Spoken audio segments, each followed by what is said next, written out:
morning, everybody. Welcome to the Budget Finance Economic Development Committee. It's now 9:01 a.m.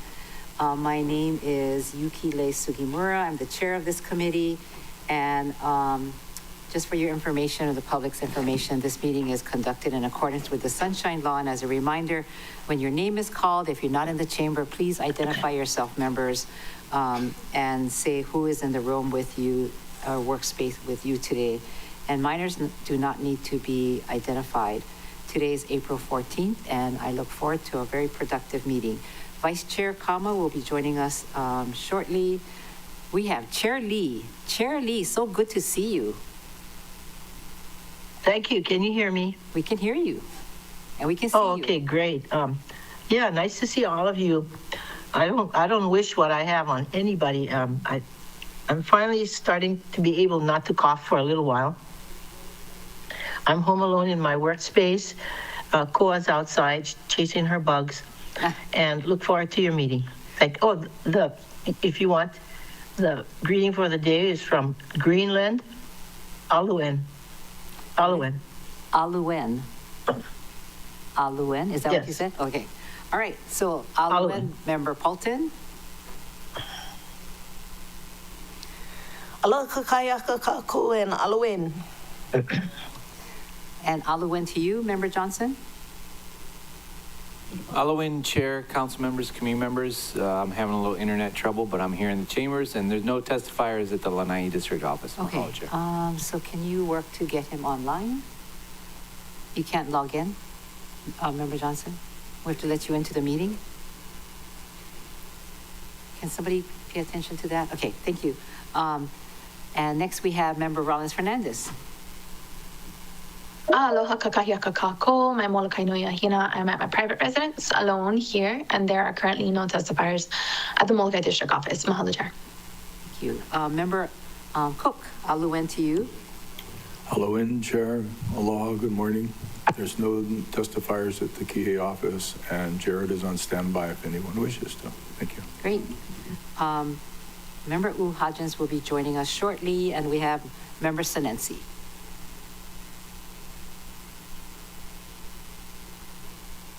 Aloha, Chair, and aloha, everyone. I'm here at my home office. I'm here by myself, and there are no testifiers at the Hana District Office. Thank you. So joining us later will be Member Kama as well as Member U Hodgins.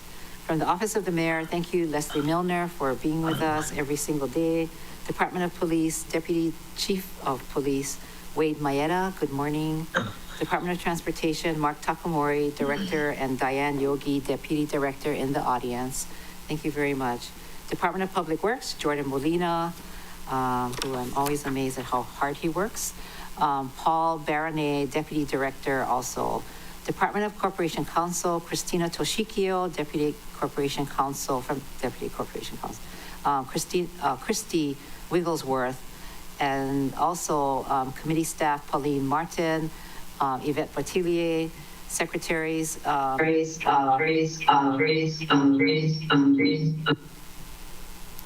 have echoey problem. Did we get it solved? Yeah, okay.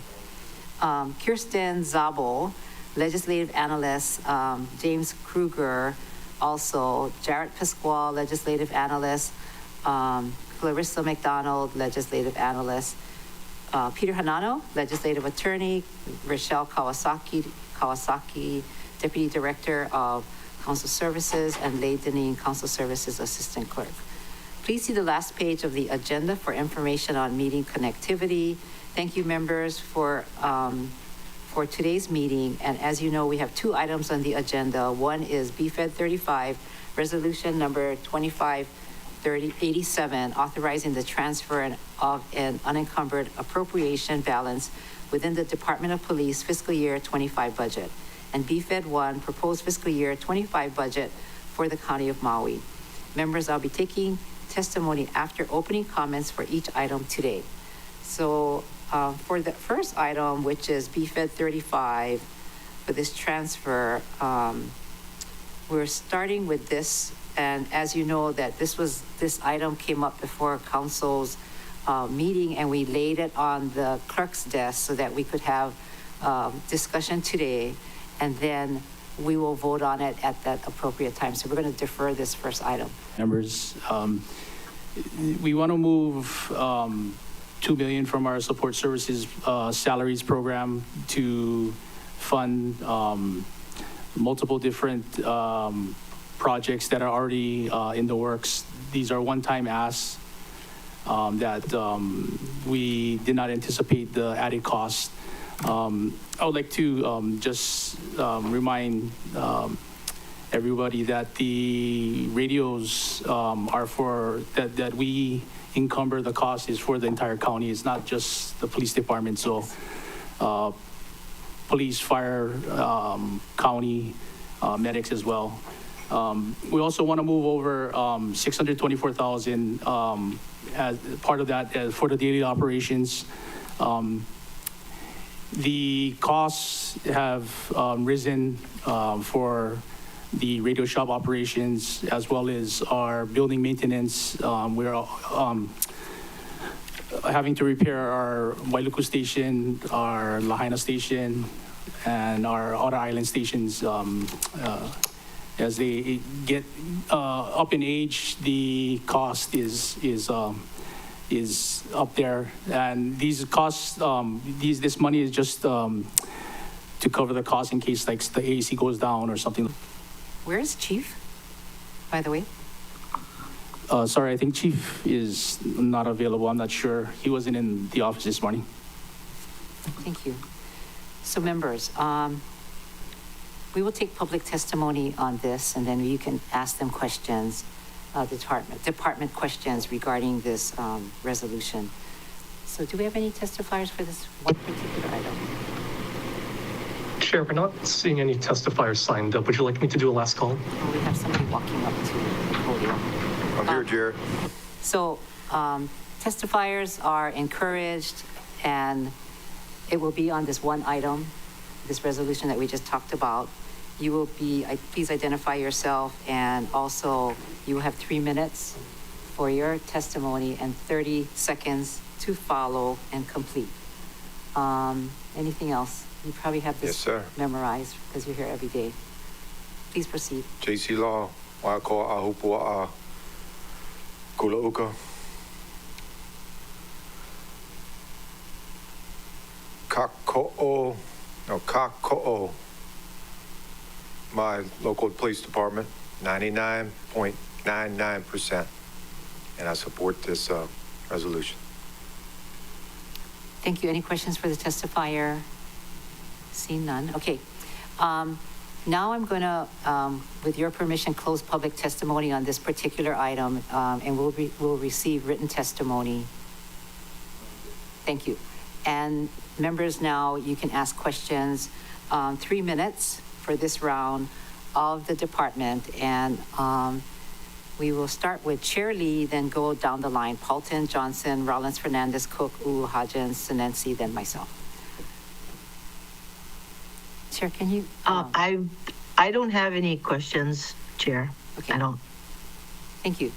All right, Member Paulton. Thank you, Chair. Thank you, Deputy Maeda.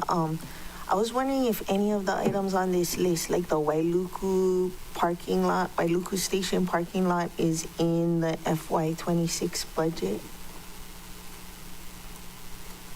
Department. I remember, Paulton, no, the parking lot, none of these line items are in the fiscal year 26 budget. And that's why we're asking for it right now. If we don't get it this year, we're gonna have to come back and ask for the monies to cover the expenses for these projects. And then there's still like a couple 2 months and a half in the fiscal year. It says that overtime was utilized to compensate for vacant positions, and but then you have this money and you don't think it'll impact your operations. I was wondering, are you able to TR people from police officer 1 up to like investigative or technical services, or any other positions, TA and TR? Thank you, Member Paulton. Yes, we currently are in the works to try to move these people up so we can free up the positions. We do have a lot of salary vacancies, but if you look at our PD numbers, they're kind of locked up right now. So we have to promote lieutenants, sergeants, police officer 3s, so we can bring up these recruits and have continual recruitment classes. So we do have intention to do that as well. And we have the vacancies. So as long as DPS doesn't able to post the recruitment, do you utilize TR or TA? Yes, we do.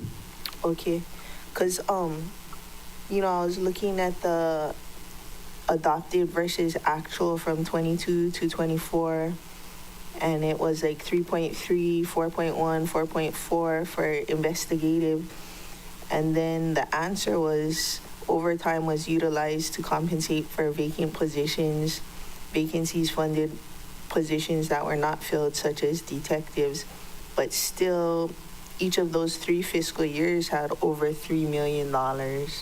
So that's kind of a trend, it seems. Yes, because we have so many vacancies in detective work that we put people in temporary assignments to come and help cover those costs. You have to keep in mind that the salaries for the officers have increased as well. So they get the SHOPO raises as well as the step movements. So And the overtime. and the overtime longevity pay. So when they're in a temporary assignment at a high level of years in the department, then their overtime is significantly higher, and we have to compensate them. And you can find detectives and like that to do overtime? Yes, we can. Okay, thank you. Thank you. Next, we have Member Johnson, followed by Member Rollins Fernandez. Thank you, Chair. Good morning, Chief. I'm sorry, there was a lot of facts thrown out. I was trying to scribble my notes as quick as I could. The total unencumbered within the Police Investigative Services Program, do you have that number?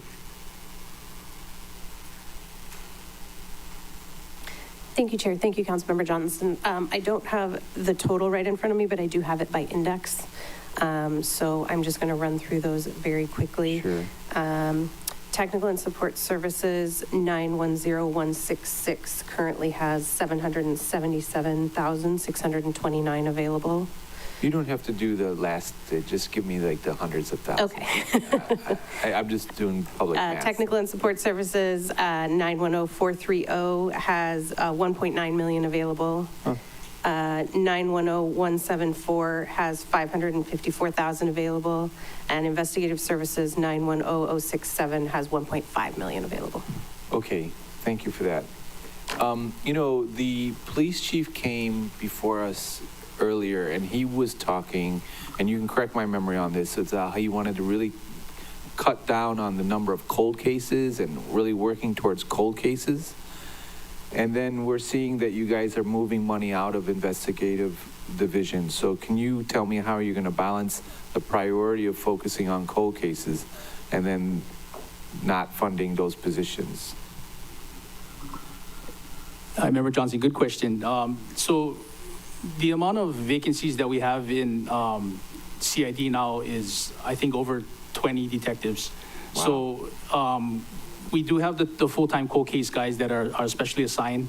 And if there's additional investigation needed on those cases or murders, any kind of high-profile cases, we do bring in other people to work on the overtime. So the vacancies, even though we will move monies, the additional vacancies will cover the overtime until the end of the fiscal year. So you're not only moving the money, you have the ability to move your people.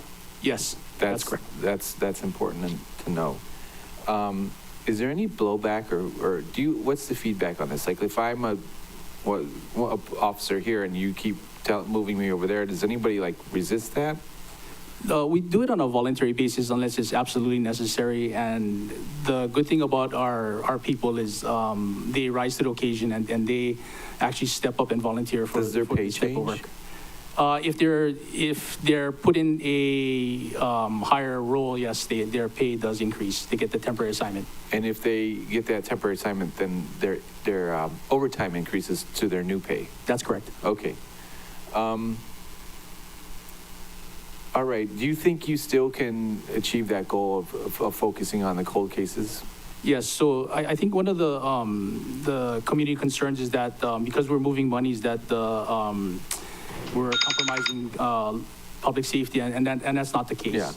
We're not diverting any resources out of the criminal investigation division, so we still have our people dedicated to fight Yeah. crime in that area. And thanks for Director to say how much of actually monies you guys do have. So okay, my questions have been answered. Thank you, Chief. Thank you, Chair. Thank you. Thank you. Member Rollins Fernandez, and after we do this, can you also share with us Friday night when we went to your district meeting and talk about the meeting on Molokai? But anyway, questions for police. Mahalo, Chair. Yeah, I figure we were waiting until BFED 1, and then I'm happy to share a summary at that point. Okay. Aloha, Deputy Mayeda. Okay, so, oh man, I lost my place now. Regarding the correspondence that we received, first, a question for staff, because on the 9 pages that break down, I think it's Granicus item 2, correspondence from the budget director, and it has the 9 pages of the, budget items that's broken out. And it looks to me that it's duplicative, pages 4 to 6 and 7 to 9, but I wanted to make sure it's not the case of the Mondays that I'm having, and it's different, but it looks like it's the same thing. Anyway, so at the bottom of support services program, it has daily operations for $624,000, and the investigative service program, it has daily operations $495,000, and then the remaining amount is outlined per specific purchase or whatever it is that the money will be used for. But the daily operations is vague. So is that what you were speaking to in your opening remarks regarding facilities being, older, aging, and needing more repair? Thank you, Member Rollins Fernandez. Yes, so the $624,000 for the daily operations on the support service program side is to cover all of our stations. If we have a water leak, a water break, like we had in the previous year in our receiving desk, it cost us well over $100,000 to repair. That was a unbudgeted emergency item. And so that's, it's to cover those costs, as well as there's costs that always arise with the radio shop. Inflation of equipment, there's unexpected maintenance and operation costs that incur that wasn't accounted for because of the technology or what have you, and that we utilize the monies to pay for that as well. So the $624,000 is to cover all of our stations, the maintenance for our stations, the radio shop, even dispatch. If dispatch communications goes down, we have to do an emergency procurement to go and get it fixed.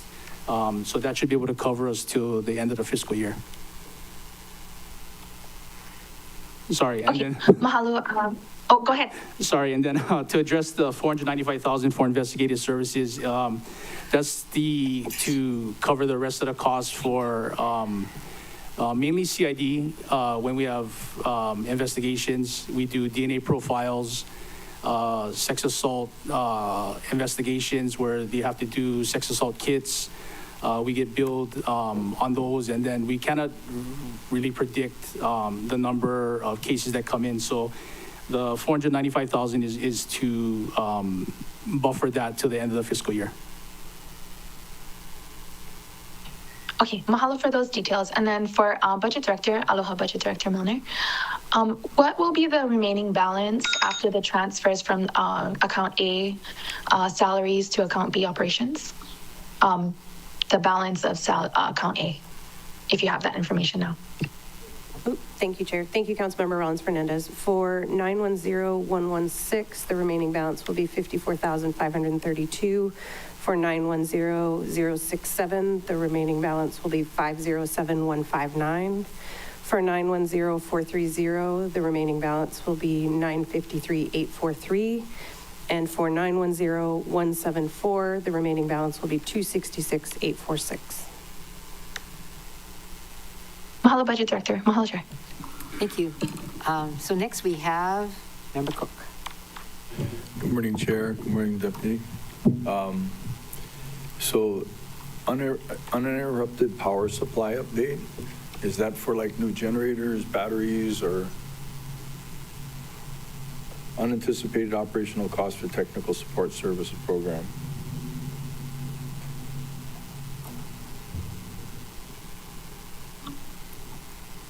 Seems like a whole menu of technical backup. Are you talking about the radio operations? Correct. So there's a plethora of needs that the radio shop has to do. We're trying to get done before the end of this fiscal year. And one of them is the updating of the UPS to support the public radio system and dispatch at the Wailuku station, which is our main station where we dispatch out to calls. We also need the site replacement backup batteries at the various locations that they no longer support operations. They exceeded life expectancy. So when it goes down, we need to have those batteries up there so we have connectivity like how we had during the fires. The microwave equipment is to support an added cause to the wildfire emergency initiative. And then, I see, we want to replace 4 existing site routers because the routers, they're obsolete now. One is for the Ukamihami range to provide Wi-Fi calling for range safety, 3 for rapid deploy connectivity at the dispatch centers, and then one spare router as well. Okay, thank you. Thank you. That's it, Chair. That's it? Okay. Member Hodgins. Thank you, Chair. Good morning. Thank you so much for being with us. Morning. Is your 26 budget, the one that we just discussed, a little bit more reflective of what you guys actually need? Because this is a lot of unexpectedness.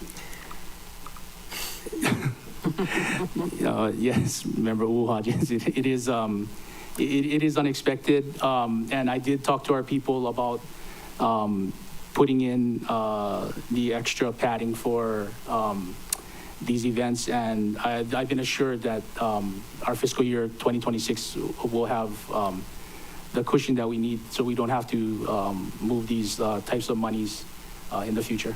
Okay. Sorry. So, no, I appreciate your honesty. It's just, this is a lot. When we discussed your guys' budget last year, we were told we couldn't cut too much of your salaries because you needed all of that money to pay for, as we discussed earlier, the vacancies, and you needed that for overtime. But looks like we need it for projects. How far along are you guys on some of these projects? Like, I'd assume your resurfacing and pavement parking lot will need a permit. Are you guys ready to go with that? Yes, Public Works we're working with Public Works. They're gonna actually do the paving for us. So we appreciate that. Good, that's awesome.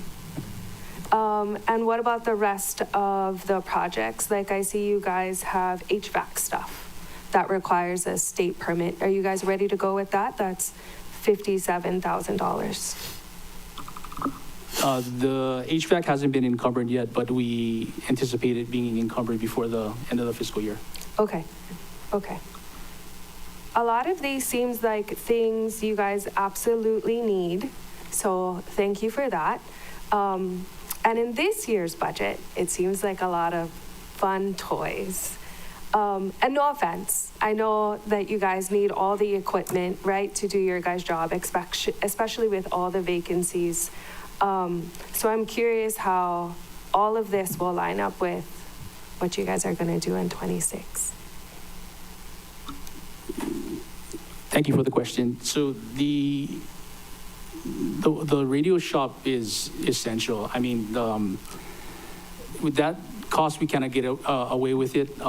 We, during the wildfire, during the Lahaina wildfire 2023, we recognized that our radio system was the only method of communication that worked. However, there still was improvements that we could make, and we identified that there's ways that we could branch out to the public and have the public involved too, so that they could communicate with us and assist with public safety and evacuations and so forth. So a lot of these equipments, a lot of this equipment and upgrades is reflective of that. Okay. Okay, thank you so much. Thank you, Chair. Thank you. Thank you. Member Sinensi.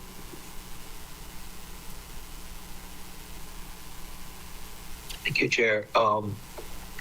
I too am trying to take down some of the notes. So Chair, I would just request of the budget chair if we could have those numbers of the remaining numbers from these accounts. Thank you.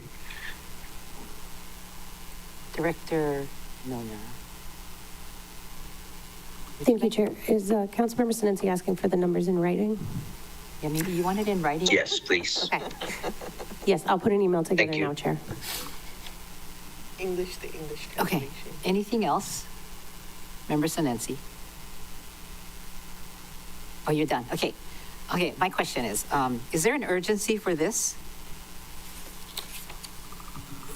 Thank you, Chair. Yes, there is an urgency for this. If we do not get the funding, if we're not able to move the monies over, I'm going to be back in July before you guys to beg for the monies, because these were monies that were unanticipated costs, and they weren't put into the fiscal year 26 budget.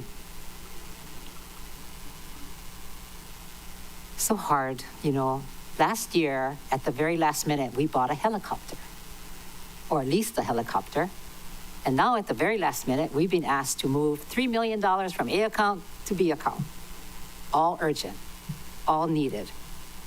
And I think we were told that we weren't going to spend too much more on the helicopter, but we needed a helicopter, so we got the helicopter. And what's in this? Urgent needs for the helicopter. So I was kind of disappointed that we didn't have Chief here to talk to us today, because we have expectations from the department that comes from administration, and that I believe that all of us and our ability to be responsible with fiscal spending in this case, or saving, comes from what we believe the administration is sharing and doing. So I'm a little bit disappointed, and I can hear maybe some of the other members. And yeah, after the wildfire, there was communication problems, but that happened in 2023.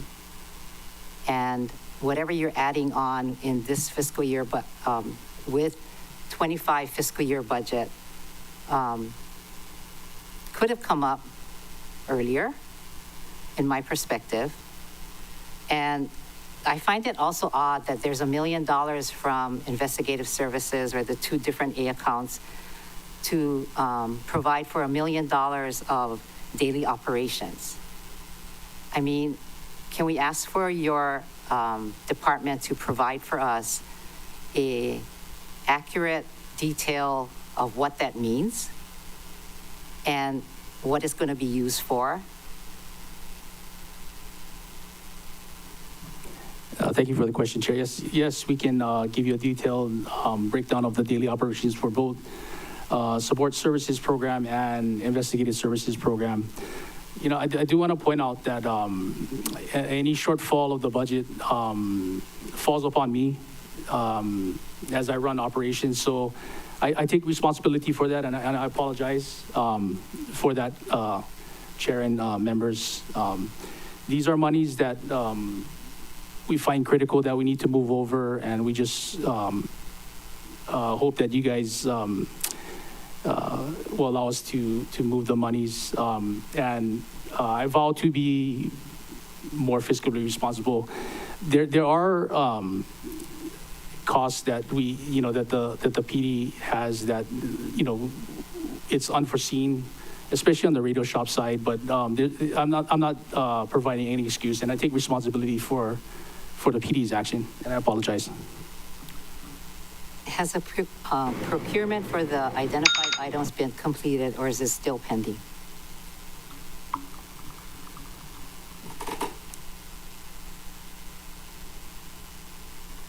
Thank you, Chair. So the UPS update, the site battery replacements, emergency equipment, and the generator engine replacement is all out to bid. The sole source purchase, there's sole source purchases for the Nextivity Shield, the Motorola mobile radios, and the microwave link system. And then we are doing a contract amendment for the communications helicopter for, the communications equipment for the helicopter, which is a system that we'll be able to use for the next 10 years. The current system that they're operating on is going to be obsolete, and we want to be able to use that monies for the radio system, and then that it pays for itself, basically. There's no encumbered cost after that. So, okay, my bell went off. Going back to Chair Lee. Second round of 3 minutes. Yeah, I know you had no questions earlier. I still don't have any questions. Okay. Thank you. Member Paulton, Member Johnson, Rollins Fernandez.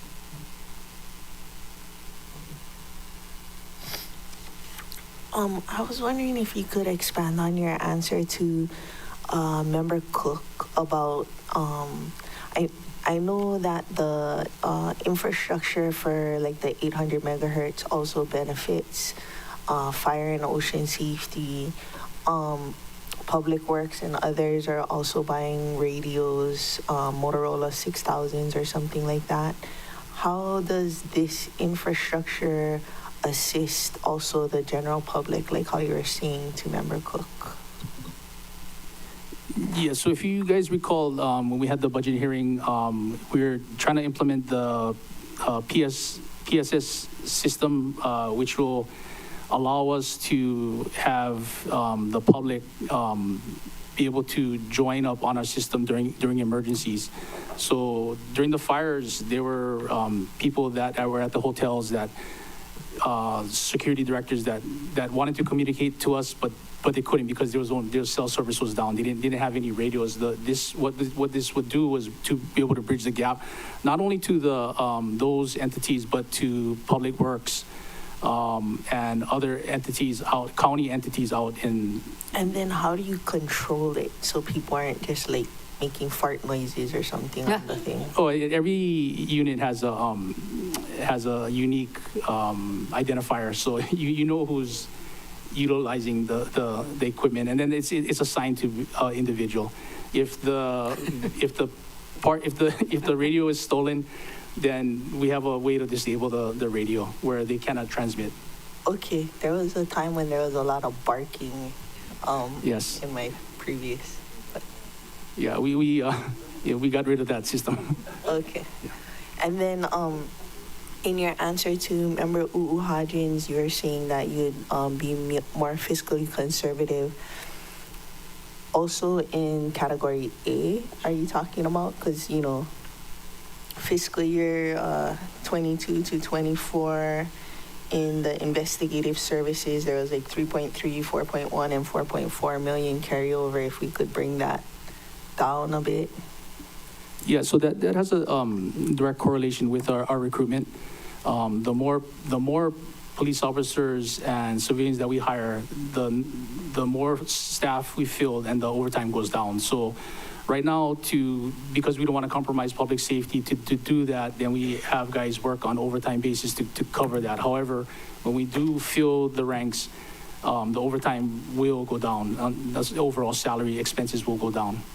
But this fiscal year, we have 1 million and 2 million that would have otherwise been carried over. Yes, it would have been carried over.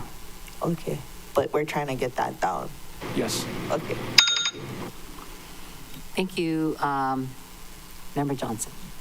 Thank you, Chair. I guess I really don't have much of a question because I think it's the carryover savings that bothers me a lot, is that I'd rather have this money spent on things that the department needs, such as radios, very important. And as far as the Blue Thunder, is it called the Blue Thunder? You know, we're already involved, so we might as well finish the job, is where I'm thinking. But also, on Lanai, when I went home this past weekend, it's hunting season. So all the hunters are out in the middle of nowhere. No cell phone service. It's just part of the culture. People love to hunt on Lanai. But if you lost, right now we can only find you during the day. With the helicopter, we can search for you at night. And you know, everybody follows social media. On my social media right now, there's a missing boater off of Big Island. And I don't know if that would be something you guys could help because it's a different county. But when people are lost at sea, I want them to be found even at night. You know, so I support. Yeah. Oh God. Yeah. That's terrifying. You know, I would totally want us to have that capability. So I appreciate the Blue Thunder. But I think the fact that I don't want us to have carryover savings. That goes across all departments, not just us picking on you guys, but the carryover savings is what kills us, I think. So if you find important uses of it, I'll support it. It is surprising though, when you have a big chunk like that, you know, and it seems to be that we are having such a hard time recruiting over and over again. This story I've heard it 1,000 times, Deputy Chief, so I understand where you come from. I just wanted to lay that out. Thank you, Chair. Thank you. Member Rollins Fernandez, followed by Member Cook and Hodgins. Hello, Chair. I'm going to follow up on the last question I asked in my first round. Okay, so we just heard that there are 20 detective positions that are vacant. The intent of my question earlier about the balance of account A was to better understand if there would be enough to cover salaries if positions were filled in the last 2 months of this fiscal year. So I guess along with Chair's request for the detailed breakdown of the cost described as daily operations, I'd like to see the list of positions. So I just went into our budget narrative, and there's 109 positions in investigative services and 125 positions in support services. And I know that Chief did give us a sheet when police was before us, and that's Granicus item 91 under BFED 1 MPD vacant positions. So I guess I think along with everyone else in, you know, being uncomfortable about the sheer amount of carryover savings that we're recognizing to transfer from salaries to operations, you know, understanding what positions and like the, you know, was it, you know, 12 months of salary that we had approved for all these positions, and then they all added up to $3 million. I'd like to see the details of that. I think in the MPD vacant positions as of April 2nd, 2025, there were 31 total patrol. I'm probably not reading this right. Oh, sergeant detective, 30, lieutenants, 8, captains, 2 positions that are vacant. So I think this gives us a little bit of a better idea of where the money is coming from. But since we do have the list in the, you know, program budget detailing every position by title, I'd like to know, I'd like to see that same list of positions and the vacancies there. Because I appreciate this vacancy list, but I don't know what D1, D2, D3, D4 is when I'm looking at the program budget, which lists emergency services dispatchers, 38 positions, firearm legal instrument examiner, firearms registration clerk, information systems analyst, information and educational specialist. So I'd like to see that. Is that possible before we, pass this on first reading? Yeah, thank you, Councilmember Rollins Fernandez. Yes, we can provide that for you. We'll get that breakdown for you. Perfect. Mahalo. Okay, perfect. So do you need that in writing? You got it? Okay, we'll send you something in writing. Member Cook, followed by Member Hodgins. Thank you, Chair. I don't really have any more questions. My question. How much does Department of Personnel Services impact your hiring? They really don't impact it as much as DPS. Yeah, they're, although we're short-staffed, they work very hard and they get the paperwork up to DPS, and then it's up to DPS to get it back to us. Thank you. Thank you. That's it, Chair. Thank you very much, Member Hodgins.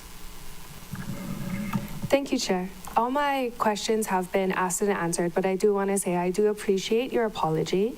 I will say that I disagree that all of this can fall on one person's shoulders out of a department of a few hundred. And if it does fall on one person's shoulders, that means you guys don't have any checks and balances. And I hope that's not the case. So while I appreciate your apology, I don't think anything is ever one person's fault. Thank you. Thank you. That's nice. Member Sinensi.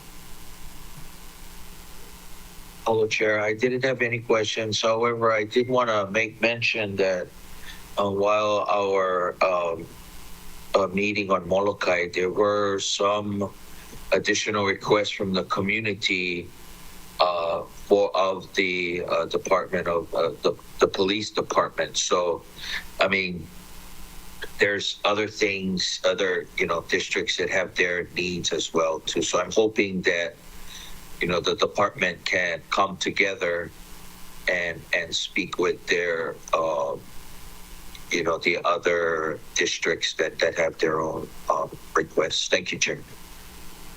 Thank you very much. So this $3 million in Category A for fiscal year 25, is there a corresponding reduction proposed for Category A in fiscal year 26?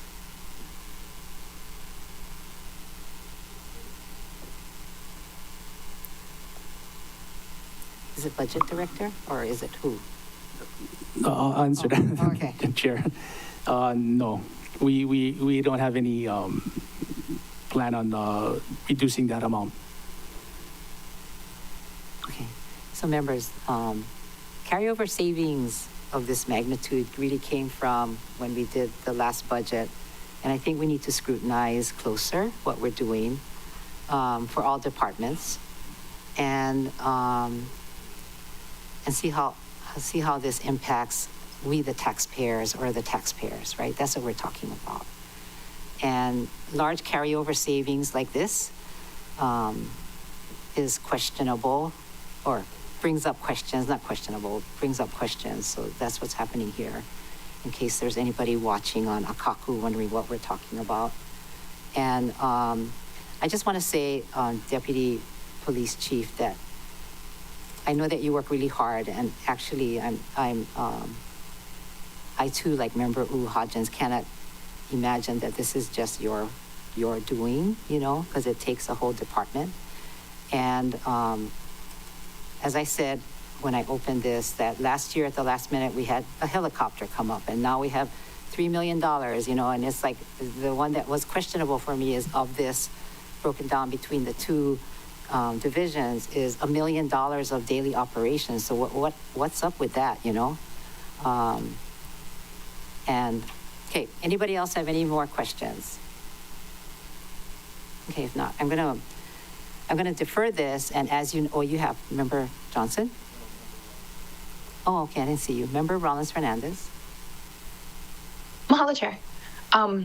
Just for the public watching, because you mentioned carryover savings and how it brings up questions. This one is very specific. It's salaries to operations. And so we asked which positions are not filled, and that's where the money is coming from. So it's not like a mystery. We just need the details to be public so that the public can see which positions it's coming from. It's nothing nefarious or anything. Okay. Member Paulton, are you done? Yes, mahalo, Chair. Member Paulton. Also, I wouldn't characterize the helicopter as last minute. It was based on the after action report that that came about from, I guess, the fire department and the police department, which took a while after the fire, and the need for night capabilities. So it's not that they rushed to us and said, hey, let's get a night helicopter. It was based on the fire and police after action reports, which the timing of that doesn't care about our budget, I guess. Okay. Anybody else? Seeing none. Okay. So I'm going to defer this item, members, and then we'll take action at the council meeting on the 17th. All right. So thank you very much, Deputy Chief. Thank you. For joining us. Okay. So at this time, then, I'm going to continue on with our agenda. And I wonder if transportation, and I see Jordan Molina also up there, if you can come up here, we'll get opening comments from you. We'll now continue on with our deliberations, but wait just a second. Before I do, I was going to just announce you. So while the departments are coming down and setting up, I wonder if Member Rollins Fernandez will then give a report on last week's Friday Molokai meeting. No reason to wonder. I already said I would. Mahalo, Chair. We had a wonderful hearing on Molokai last Friday. Mahalo to Kale, Darren, Jan, and Ohana Lindo for helping to set up a beautiful space for our meeting and cleaning up after. Mahalo to our volunteer, Kanawai, for helping to register testifiers and encourage everyone to complete the budget surveys. I believe there were 29 surveys that were completed and submitted, more than any other district hearing. So that is a challenge to you all. And the survey can be found on mauicounty.us. And the deadline to submit your survey online is April 18th. Members Tenensi, Uuhajens, Paulton, Sugimura, Johnson, Cook, and I were in attendance. Our committee staff were Megan, Griselda, and Jennifer. There were 25 individuals who provided oral testimony and 70 pages worth of written testimony. Many in the community were thankful for the funding and asked that we continue to support MEO STEM Works and transportation, student travel grants, Molokai Community Health Center, festivals and events that honor our culture and history, resiliency hubs, energy, food distribution, our Molokai Arts Center, and our rural health program. Testifiers asked for support to improve services for senior citizens and kupuna, including meals and mental health. Ainapa'a wrestling team happened to be hosting their very first wrestling tournament the next day and asked that county invest in a new gym or facility that can better support wrestling and other youth sports. And finally, about half of the testifiers spoke in depth and lent their support for the renovations of the National Guard Armory to serve us, as members Nancy just mentioned a few minutes ago. Temporary relocation of the police station to get our police out of the tsunami and flood inundation zone for their safety and the safety of over 3,000 pieces of evidence, and to show our Molokai police force how much they are valued and appreciated. Mahalo, Chair. Thank you.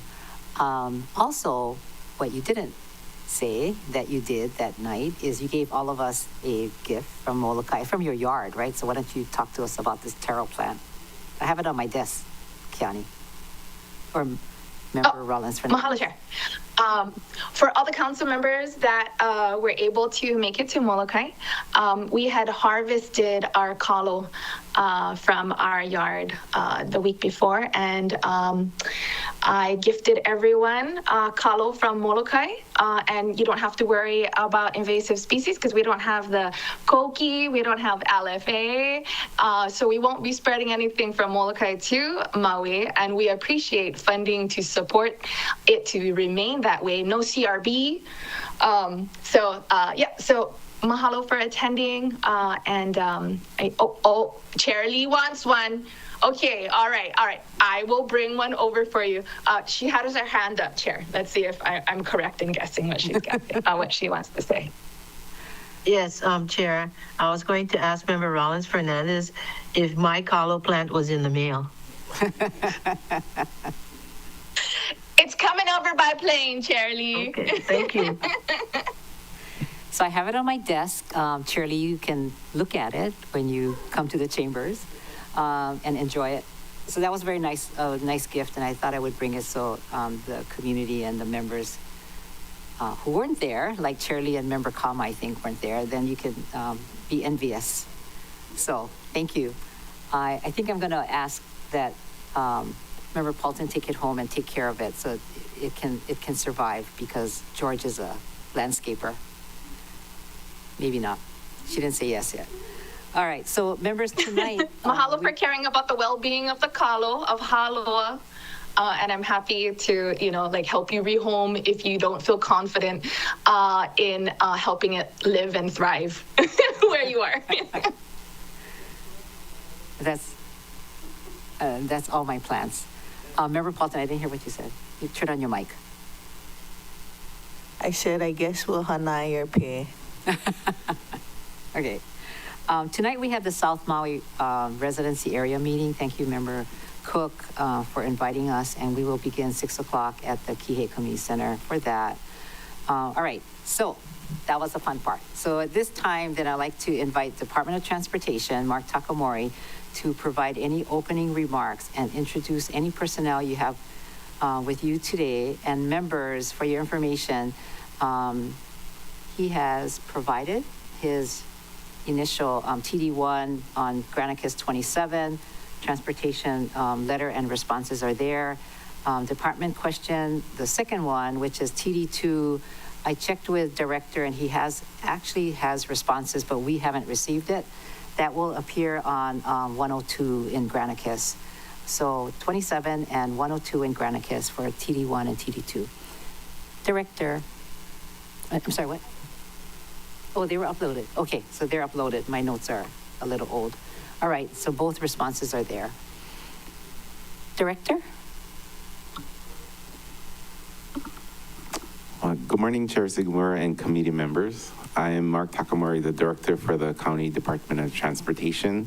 And with me in the gallery is Deputy Director Diane Yogi. Thank you for having the opportunity to present to you this morning. Today, in keeping it short, I would like to highlight the key proposed changes to the department's budget compared to last year's approved allocation. So specifically, the department is requesting the following. 3 new positions. We are requesting funding for 6 months for 3 new positions. These roles are critical to support our ongoing departmental efforts and the implementation of new programs designed to enhance our transportation services. MEO electric bus grant, we are seeking a one-time appropriation of $475,000 to provide a grant to Maui Economic Opportunity for the purchase of 1 14-passenger 2-wheelchair accessible electric bus. This investment aligns with our commitment to sustainable transportation options within the community. Human Services Transportation Grant increase, we are requesting an increase of $544,175 or a 7.14% increase for MEO's Human Services Transportation Grant. This increase is necessary to address rising costs associated with prevailing wages, software licensing fees, vehicle maintenance, and insurance premium increases, while ensuring the continued provision of vital transportation services to those in need. New ferry program allocation. We are requesting $2 million to initiate the development of a new ferry program for Maui County. These funds will enable the department to engage consultants who will conduct essential environmental reviews, define the scope of work for operating and maintenance contracts, develop vessel specifications for design and procurement, and proactively research and apply for potential ferry grants and other external funding opportunities. The Maui bus service contract increase, we are requesting an increase of $992,500 or 5% for our Maui bus service contract. So each contract, that's the total request, but it would be allocated to the fixed route, commuter, and paratransit contracts. And as these contracts enter the third year of a 5-year term, this represents the first proposed increases to their contract amounts. So this adjustment is necessary to address the rising operational costs for our service providers, including prevailing wage increases, utilities, fleet maintenance, and insurance premiums, while ensuring continued reliability and quality of our public transit system. Department vehicle purchase. We are requesting $70,000 for our department to purchase one 4-wheel drive midsize pickup truck with a crew cab and lift gate. While a similar request was made in previous fiscal years, bids exceeded the allocated funding. So we never moved forward with that request at the time. So this revised request reflects a critical need for the department to acquire its first dedicated vehicle, allowing our employees to conduct field work more efficiently and safely without relying on personal vehicles. In addition to these operational and programmatic requests, the department also has several continuing and new capital improvement projects that are vital to enhancing our transportation infrastructure and services within Maui County. We'll be happy to provide further details on these projects as needed.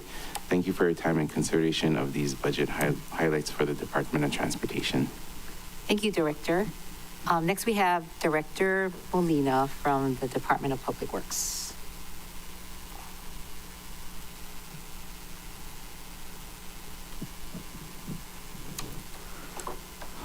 Good morning. Good morning, Chair Sugimura and members of the BFED committee. I'm Jordan Molina. I'm the Director with Public Works. We have several of our division staff here with us today, but I'll introduce them later when we bring them down for questions. First off, I just want to take the opportunity to mahalo our budget director for all her work endeavoring through another annual budget process. So mahalo, Leslie. And with that, I'm going to provide some high-level comments on our programs, just because there's just too much to get into for Public Works. So what you'll see in our budget this year in regards to our personnel is we continue to refine and develop our organization with expansion positions and reallocations. I know expansion can be a scary word sometimes, but it is a necessary tool to allow us to adapt and refine our organizational structure to make sure the team and the program we have meets the needs of today and not 70 years ago. One of our bigger salary impacts you'll see is our engineering schedule. Salary schedule, which received a bump earlier this year, which was a critical move to stave off pending exodus of engineers looking for higher pay in other programs. So you'll see that throughout the budget in the various department programs. We also have an emphasis this year on training and professional development, which we recognize as a major need to continue to grow not just staff, but our supervisors, and encourage and equip our supervisors to be able to move up in the organization and continue to support the operational needs of the department.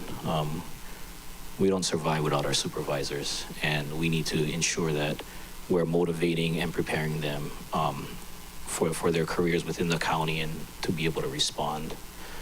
And then we have some various recruitment incentives to try and get more people in the door through our application process. Notably, we're trying to help cover the cost of physical exam for our frontline laborers that come into the county. because that can be a big expense for people at that pay level. Moving into our operations, you'll see increases for our flood program as we continue to grow into this new responsibility and understand the depth of all the requirements. It is much more than just processing permits for flood reviews. The requirements for compliance of the overall program are much more extensive than we initially understood, and so we are growing into those areas. We also continue to support our permitting office with Lahaina recovery permit funding, as well as expanding into third-party reviews for our building permits to help bring down the backlog that we have in DSA. Countywide, or department-wide, excuse me, we are looking at radio replacements to get everything operational and up to par during the wildfires. As MPD noted previously, our county radio system was a critical lifeline. And so we recognize the importance of having those radios functional and operational across all our districts. We continue to grow our responsibilities in South Maui, and so you'll see an effort to expand to provide a South Maui district within our Wailuku Highways program to provide better coverage and response in the South Maui region in response to the flooding that we are becoming more accustomed to down there, as well as our traffic challenges. Along with all this growth comes a need for more space, so you'll see base yard lease as well as maintenance programs expanding to continue to provide the operational support so we can continue to respond and protect our equipment as well. In addition, we have some operational fundings for efficiencies with contracted services and overtime to allow us to better schedule our time. Working in the roads, traffic is always a conflict, and it requires us to think about off-hour responses to improve the efficiency of our crews and the safety of not working in heavy traffic areas during peak hours. Lastly, into our CIP, maintenance and repair. That's what we do at Public Works. We want to keep the life of our infrastructure investments extended to the extent possible. So a majority of our CI budget is keeping our roads and drains functional. And then of course we have our premier project being requested for our Waiale Road extension. This is a major undertaking for the department, probably the largest project in the history of the department, seeking that funding for this year. And then lastly, funding continued for Lahaina recovery, roadway and drainage repairs needed to respond to the wildfire impacts that we experienced. So that's the end of my opening comments. Thank you, Chair. Thank you very much. So members, the Department of Public Works has, their responses are number 33 in Granicus and 103 and 115 are their other responses that we're waiting for, but that's the Granicus item. So 33 has Public Works 1, Public Works 2 is 103, and 115 is Public Works 3. Okay, so at this time, do we have any testifiers waiting? Chair, there's currently no individual signed up to testify. Would you like me to do a last call? I see somebody running to the podium. Yes, can you do a last call after this? JC Law again. Aloha kakahiaka, aloha kākou, aloha akaku, aloha po akahi. Ka'aha o ke kalana o Maui. Department of Transportation directly interacts with the public with the help of Roberts Hawaii more than any other department of the county, in my opinion, and also represents Maui County when dealing with the United States of America. So mahalo ke ena for your working for the county. Anybody have questions for the testifier? Seeing none. All right. Last call. Thank you, Chair. This is the last call for oral testimony. Please come up to the podium or raise your hand on Teams if you would like to testify. The countdown is 3, 2, 1. Seeing none, Chair, no one has indicated that they wish to testify. Okay. So what I'm going to do is, with your permission, we'll close public testimony and we'll receive written testimony. Thank you. And we're going to do questions starting with Member Johnson and go down the row for transportation and then take public works. So Mr. Director Molina, you can sit here or you can cruise. Okay, you can come back. We'll call you back. All right. So Department of Transportation, Member Johnson, 3 minutes. Thank you, Chair. I took the ferry over yesterday. It was a lovely day. Someday there'll be a county seal on the side of that ferry, just saying. Really hope so. Of course, I want to thank you for responding to a lot of the questions that I had about the ferry. You guys went in depth, and I appreciate your responses. So I'll have a few questions in addition to, so who will you contract for the consultant for the ferry grants? Did you find somebody yet? Chair. Yep. Thank you for the question, Member Johnson. As of right now, we are not in any contract. We would have to go through the procurement process. Okay. I think I basically just asked you directly, do you plan to purchase the ferry this year or next year? And the way I read your response was next year, but I'd like to hear if I misunderstood that. Do you want to elaborate on that? Thank you for the question. I guess there's a process before we can get there, and part of that process is ensuring that we go through the environmental review phase, and that needs to come first. So before we can purchase anything, we have to do the environmental review, and that's part of the reason why we're asking for the funds this year. Right. So my understanding is environmental reviews may take as short as 9 months. Is that your understanding as well? I'm not sure how quick we can get through it. Do you have an estimated time? We're hoping within the next fiscal year. Okay. So, all right. Thanks for that response. I'm gonna pivot, but once again, full support, ferry, yes please, yes please. Okay. I want to kind of talk about the response you had was really fascinating. We said, what are your wages for your CDL drivers and the mechanic assistants? And I think they were $27 an hour. And then your response was, and then we have a national shortage of CDL drivers, and we have a national shortage of mechanic helpers and mechanics. And then you look at the pay rate, and they are the lowest. So, do you think the wages are a correlation to the shortage of these workers? It's not the class. You think it's the class? You think it's the cost to get a CDL license, or all these factors, or do you think it's the actual wages?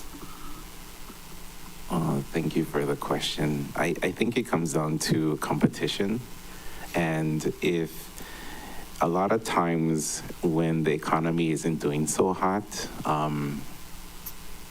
there is more workers available. But when the economy is doing very well, to my understanding, a lot of the employees that would potentially be CDL drivers for MEO or for Roberts would leave to go work for a construction company. Okay. So I think it comes down to what can be offered, and usually private industry is able to pay higher than what our contracts usually offer. And the CDL drivers are through Roberts of Hawaii? Both MEO and Roberts hire CDL drivers. Okay. Thanks for your response, Director. Thank you, Chair. Thank you. Next, we have Member Rollins Fernandez, followed by Member Cook Hodgins. Mahalo, Chair. Aloha, Director. Mahalo for being with us today. Okay, so I will stick to the ferry. So for the environmental review, that's the estimate for the $2 million. In goals and objectives, objective to hire additional staff 3 for FY26. Can you explain for next year how or why, where the 3 positions would come from, or like why are we estimating having 3 positions if for FY26 the department's just going to be focusing on doing the environmental review?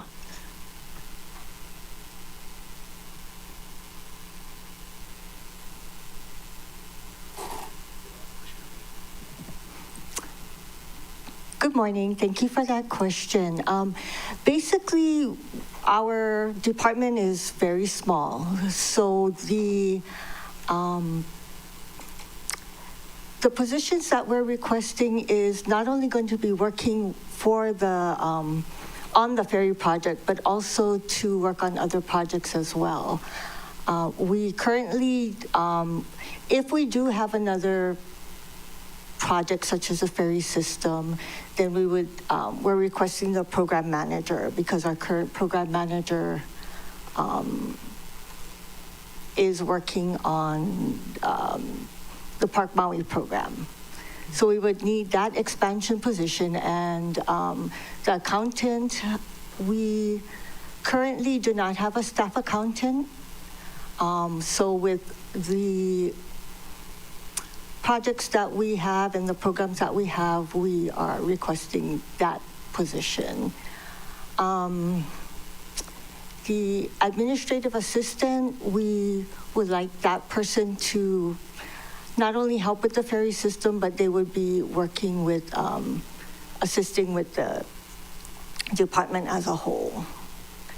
So basically, we're hoping that if we do move forward with the ferry program, then we would be able to recruit and expand with those positions as well.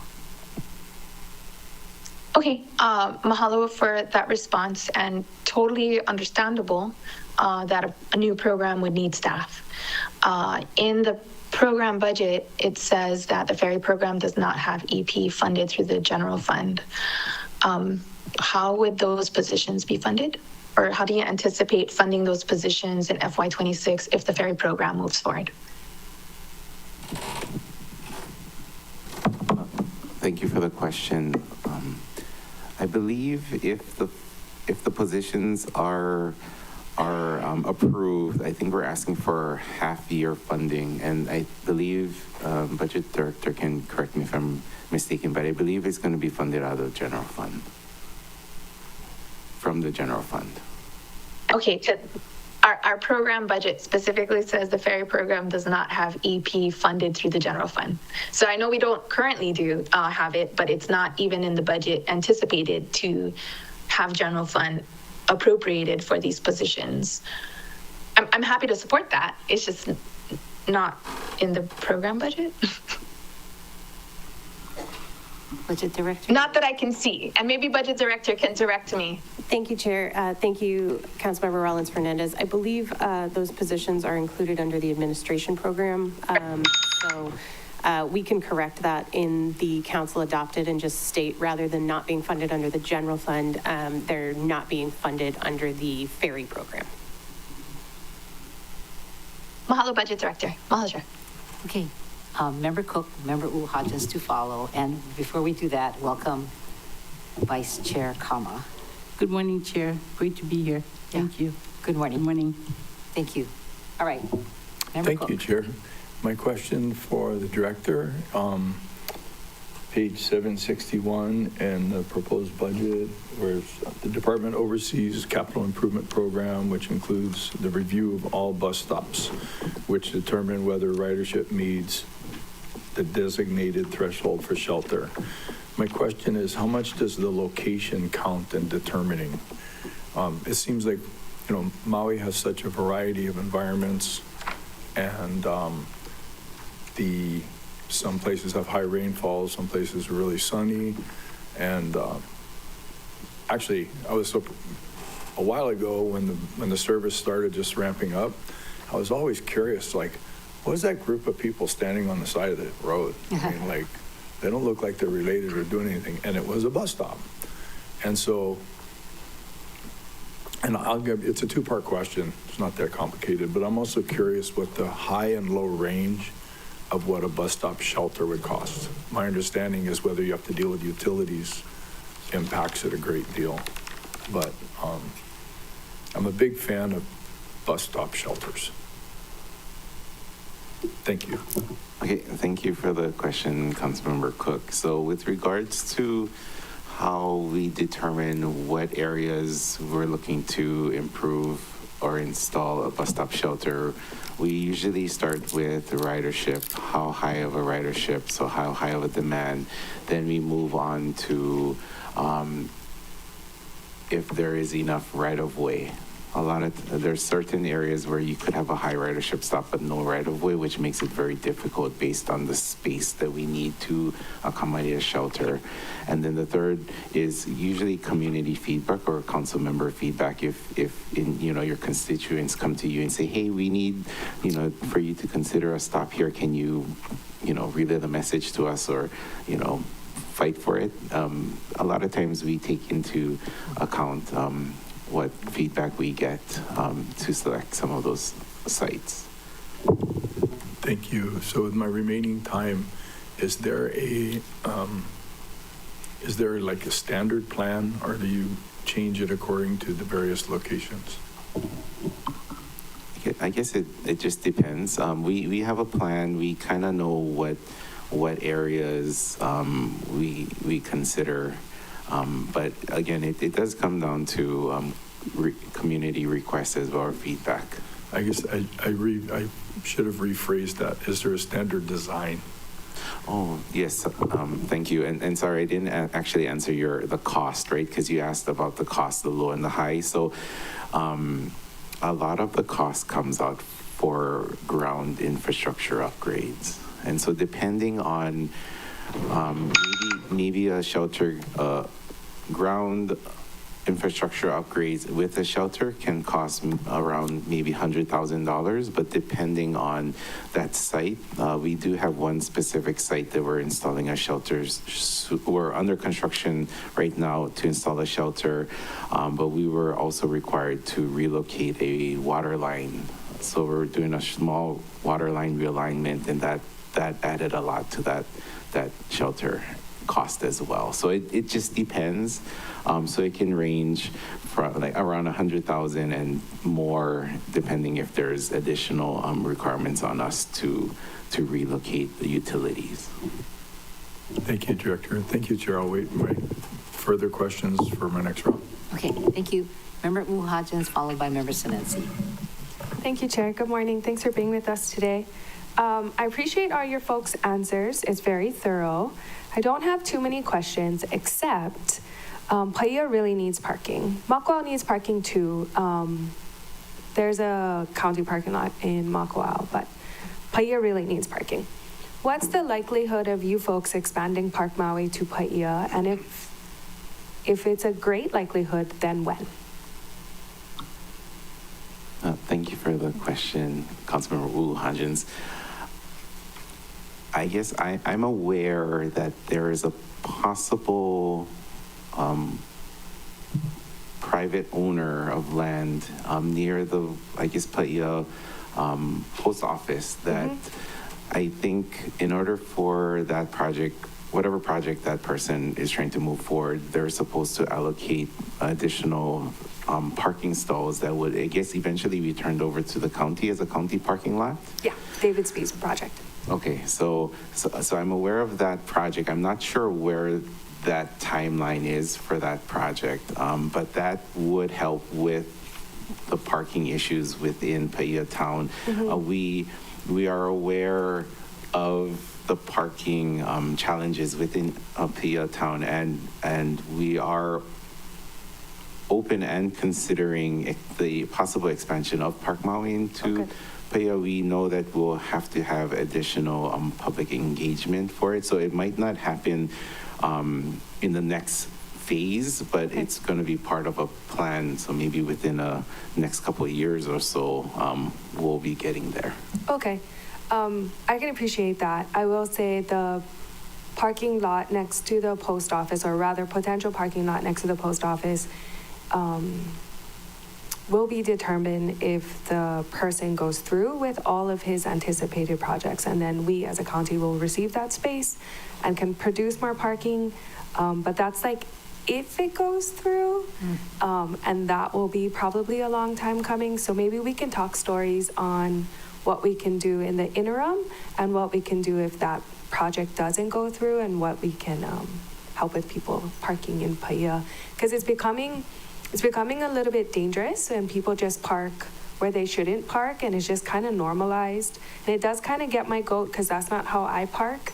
And seeing people park in places that are made for like loading areas, or maybe someplace they would park if there was an emergency and it's just not available, which is not your fault how people park, but maybe we can continue to talk stories and figure out something for Playa, and I appreciate your time. That's all for me, Chair. I won't need a second round. Thank you.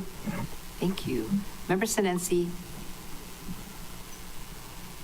Thank you, Chair. And mahalo, Director, for your presentation. And just, I guess, congratulations on all of the federal funding and the grant awards that you received, nearly for $40 million for Maui projects. Just a general question about, is there any concern from the federal side that these funding is secure? Thank you for the question, Councilmember Sinensi. As of right now, our understanding is as long as we are in grant with FTA on how we plan to spend certain funds, those, to our knowledge, none of those type of grants has been touched by the federal government in terms of canceling it. There are some concerns about future funds that you or the county or municipality or whatnot may have applied for and gotten awarded. And if you're not in grant or contract with FTA, then there could be some concerns depending on what the federal administration may be looking for. So I think what we are kind of working through right now is ensuring that when we go into grant for the specific funds, we phrase it in a way that works towards the current administration's goals. Okay. And then for the grant award under transportation program grants, are those covering some of your CIP projects in the amount of $12,400,000?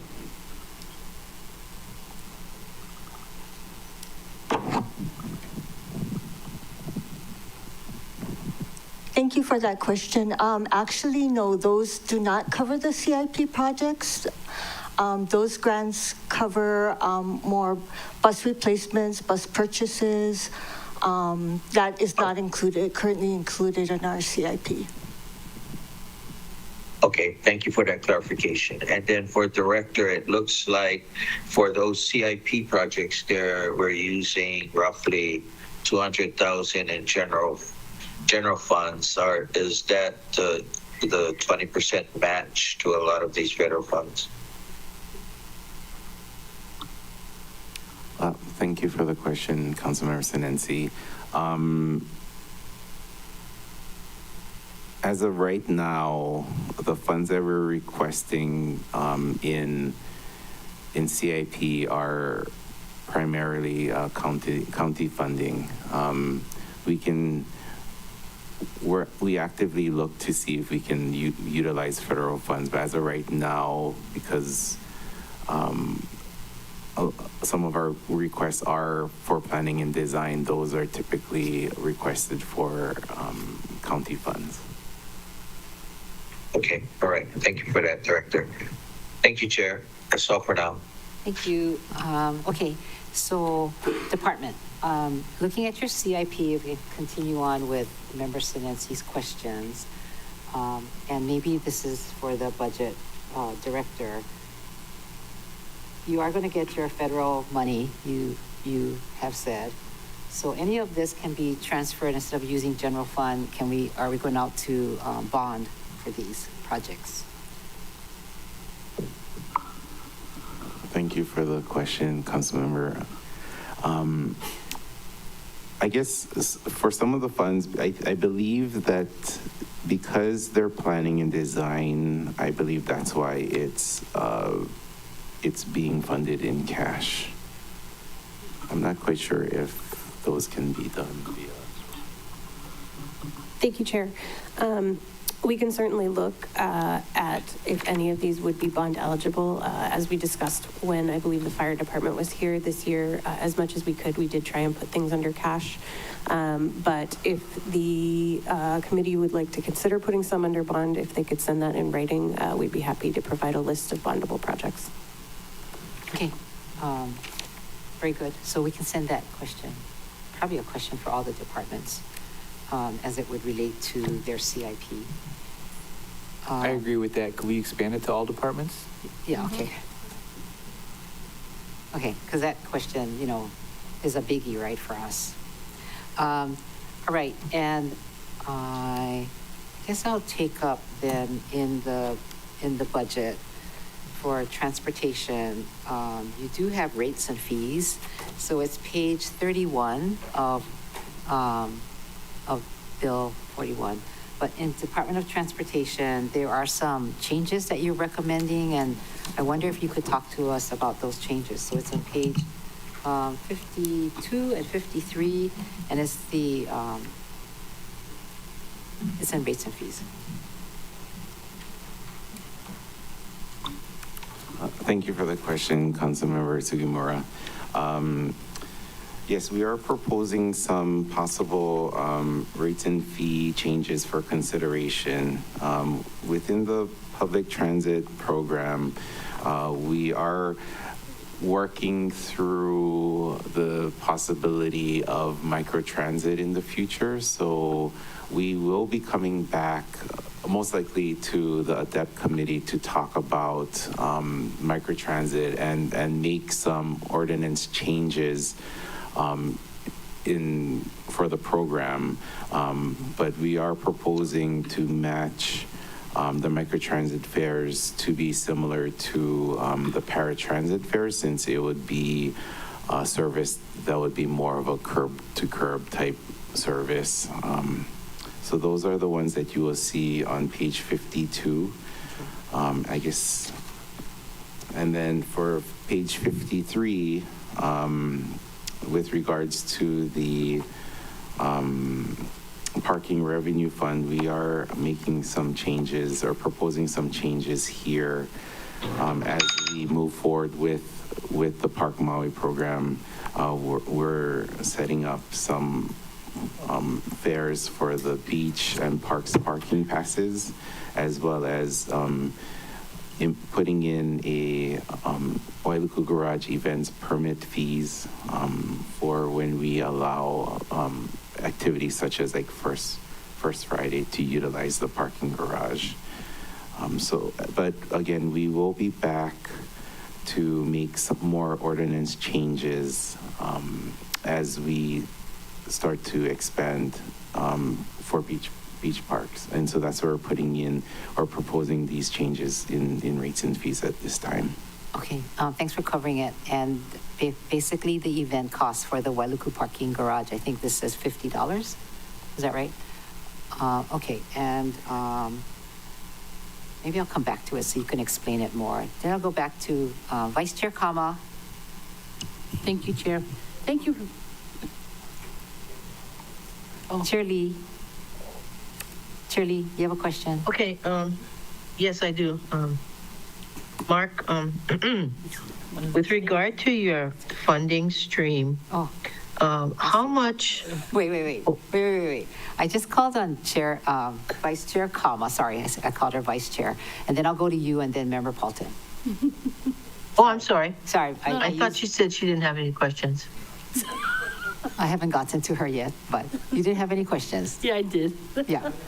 Sorry, Chair. This is hard about being online. Okay. So now I'm going to be clear. So Vice Chair Kama, then Chair Lee, then Member Paulton, and then we'll go back to Member Johnson. Thank you. Got to remember that now. Okay, so thank you for being here, Department and Ms. Milner. So real quick. First question. It was my understanding that when the Kahului Transit Center opened, that the department was going to implement a new route system that would provide higher peak hour frequency. There doesn't appear to be any recognition of that commitment to the community in the FY26 budget. When will the new route system be implemented? And I'm on page 787 of the Public Transit Program Fixed Route Service Program budget. Thank you for the question, Councilmember Kama. So we did add not necessarily higher peak hour frequency for our transit system, but we did add later hours of service on a few routes that allows people to travel or to ride the transit system a little bit longer into the evening. So we added later hours of service on the Kihei Islander and Kihei Villager routes when going back to the Kahalui Transit Center. So that also allows a later departure time from Kahalui to Lahaina, as well as from Kahalui to Kihei. So what does that look like in terms of?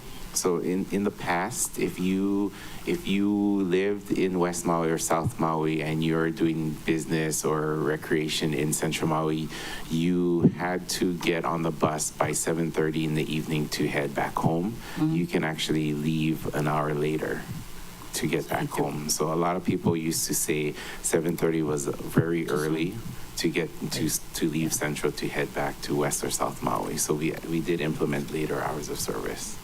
So what is your cooler route like? Our cooler route. Do you have buses to Kula? We do. So the Kula Islander and Waihee Villager route work together. So you send the bus from Kahalui Transit Center out to Kula, back to Kahalui Transit Center, and then it performs out to Waihee and then back to Kahalui. So that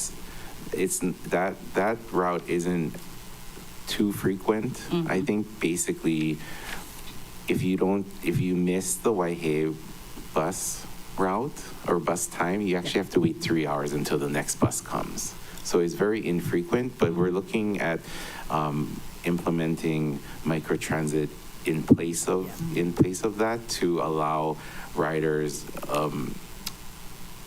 a greater service area, I suppose, because right now you have to walk to the fixed route to catch the bus versus with microtransit, if you live in the Kula area or if you live in the Waihee area, of course we'll draw like a service area, but if you live within the area, the bus can actually come up your residential street. So we are procuring smaller vans to potentially provide that service. Okay. So that's in the plans right now. Oh, great. Thank you. Thank you, Chair. I heard the bell. Okay, thank you. Now Chair Lee, your turn.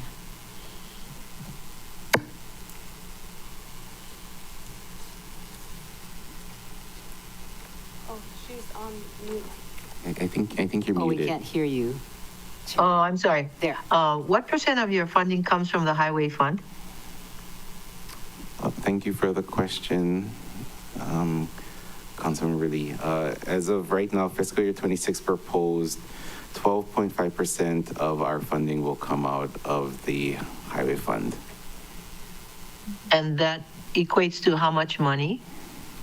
DOT highway funds, we're requesting approximately $24 million out of the highway fund. 24 million, okay. So, because the highway fund was essentially set up for highways, do you have grant writing capabilities?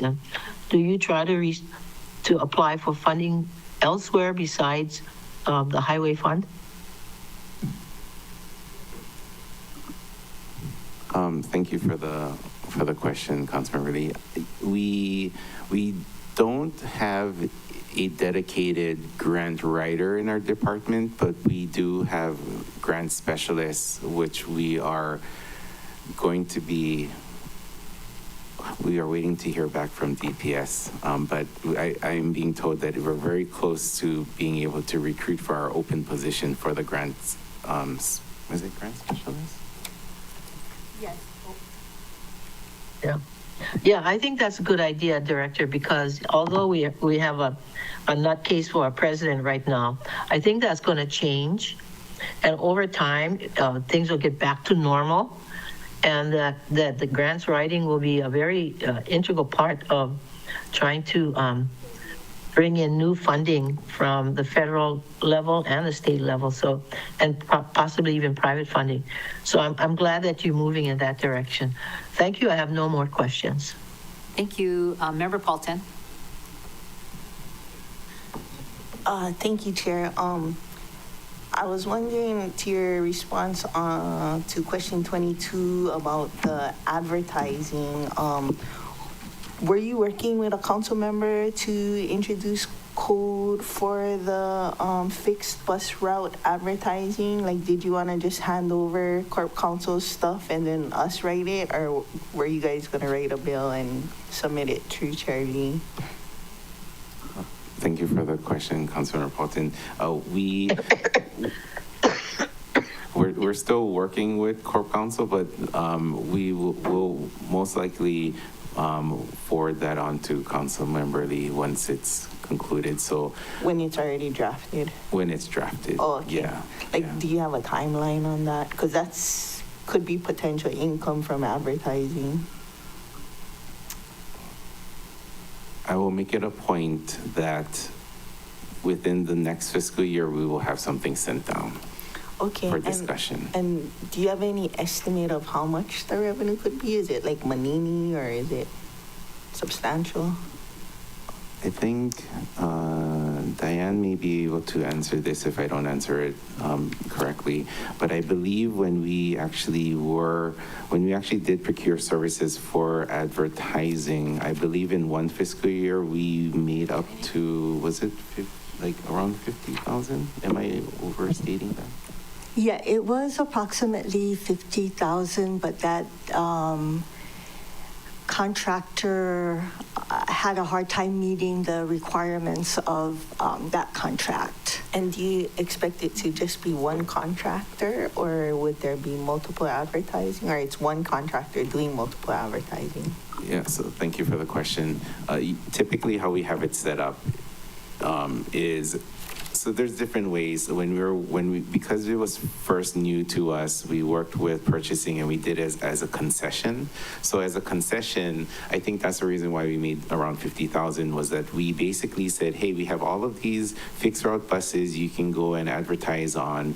We know that we have to charge at least what the rates and fees state, but that means that when the concession person that won basically said, okay, I'm going to guarantee you, let's say $2,000 a month for all of your buses, and then I will charge a particular rate to go and advertise on your buses. I think what happened was that based on the person reaching out trying to sell the spots, I guess he didn't anticipate it being very difficult to do so. I think people are more willing to advertise on the outside of our buses, but not so much on the inside. So in the end, he basically requested that we cancel the contract because he was losing money at that point.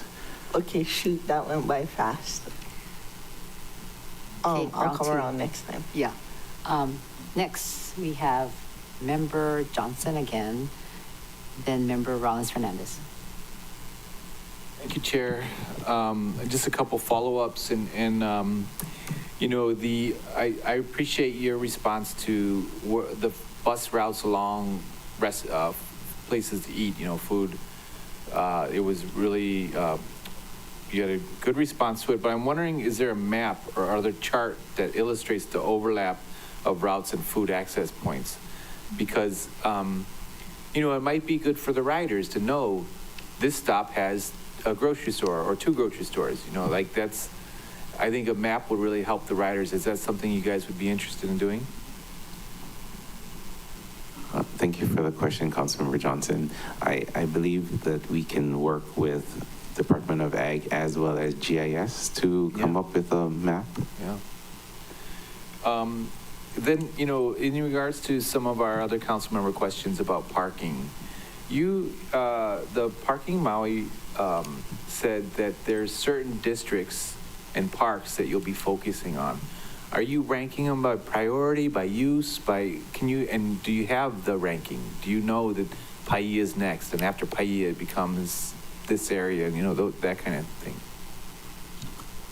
Thank you for the question. with regards to the expansion of the Park Maui program, we're still sort of moving forward as what it was anticipated to be. So before the wildfires, there was an anticipation of expanding into South Maui first, and then followed by West Maui. What we're trying to do is we're trying to just ensure when we do expand outside of Wailuku Town, we expand into a small pilot area. So that's still under consideration of like Kamole 1, 2, and 3 area. Right. And once we kind of work out any bugs, then it gives us the ability to expand. So we would be reaching out to council members to see if there's any areas that you've heard of that we should consider for It's possible. a very hot topic in our districts. I'm sure you understand. So for the Parks Maui, you broke down the revenue for permits for Park Maui. Is there a revenue amount available from daily rates, the non-permit holders? In the future, it would be possible to, would it be possible to collect data on non-resident revenue? We're really trying to focus out, are they tourists parking here? Are they locals parking here? So you want to respond to that? Yes, thank you for that. Moving forward, we can make the request with our contractor. I guess as of right now, with the type of machines that we have in the parking garage, if you are a resident, you basically have to manually show the attendant that you have a Hawaii State ID to get that $2 or the 2 hours waived. Mm-hmm. So it's a very manual process right now, but we can set it up moving forward that they can better collect that data. Okay, thank you for that. My time's up. One last question, if you're interested in this. You know, when you get on the bus, it's usually $5 or $4, right? But if you don't have change, the bus driver doesn't have change, so you're paying $5 if all you got is a $5 bill.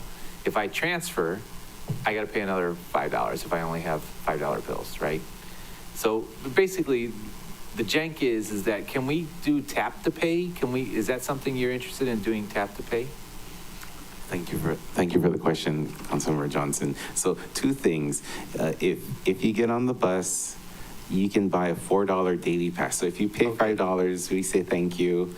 But you can get a $4 daily pass, and that involves all transfers for the entire day. Oh, good to know. With regards to the tap pay, we are in communication with. So there's been discussions to do a statewide holo card system. So if you travel to Oahu or to the other neighbor islands, you can get the holo card system and you can pay on each island. And so we are very open to going to electronic fares.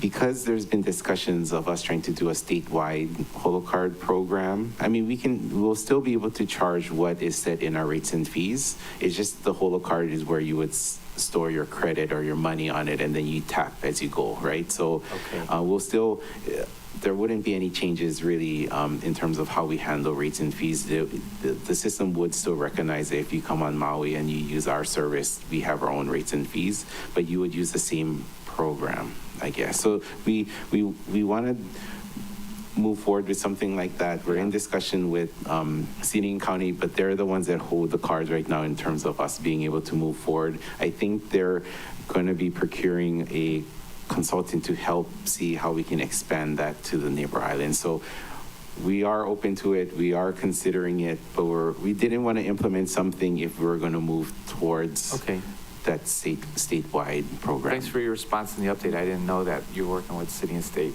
or City of Honolulu. Thank you, Chair. Thank you. Members, before I continue on with this round of questions, do you want to take a break? Yeah. And then we'll continue. So I'm going to... Chair? Yes. Chair? Yes. I'm leaving to the airport for a South Maui hearing. Oh, okay. So I'm not going to be back when you reconvene. Oh, you want to ask questions now? Because you're next. You want to ask questions? Yeah. Okay. Yes. Yes. Okay. Mahalo. Okay. Really quickly for the ferry. Okay. Until staff is hired, who will serve as a point person spearheading the program? Because it was former deputy. Is it the current deputy? Thank you. Thank you for the question, Councilmember Rollins Fernandez. So So Kawanoi, he's still very interested in supporting this. So I think we'll still be able to get knowledge from him and kind of bring him into some of our meetings. But I think what's going to happen is that our program specialist who's handling Park Maui would be kind of helping move things forward for the ferry part until we bring in a ferry programs or to fill the program specialist that would handle the ferry part. But I think my deputy and myself would still be involved in it. So I think we still have a pretty good team to kind of work through it, as long as, we know that we're going to be moving forward with getting somebody to come on to help with the ferry portion. Okay, mahalo. And then I did find the 3 expansion positions under the general fund admin program.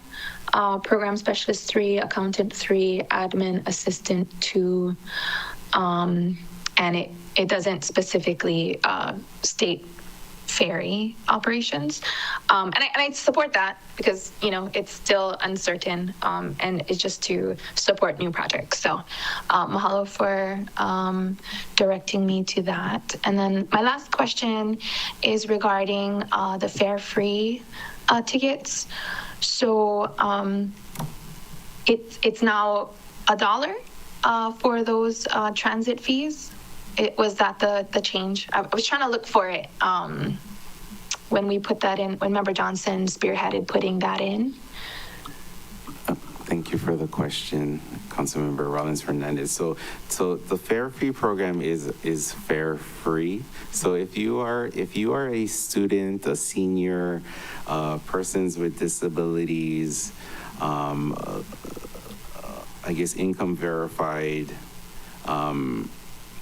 and you apply through, there's an application process and you're approved, then you can actually just board the bus, the fixed route bus for free. Really, if you're a senior, 55 and older, or a student 24 years and younger, you don't need to apply for the program. You just show your age verified ID to just get on the bus. But if not, then if you're applying as a person with disability or income eligible, then you would get an ID card issued by MEO, and then you can ride the fixed route buses for free. That's wonderful, mahalo. And then the revenue, the impact to revenue was as expected, because there was an uncertainty when we were initially establishing that program.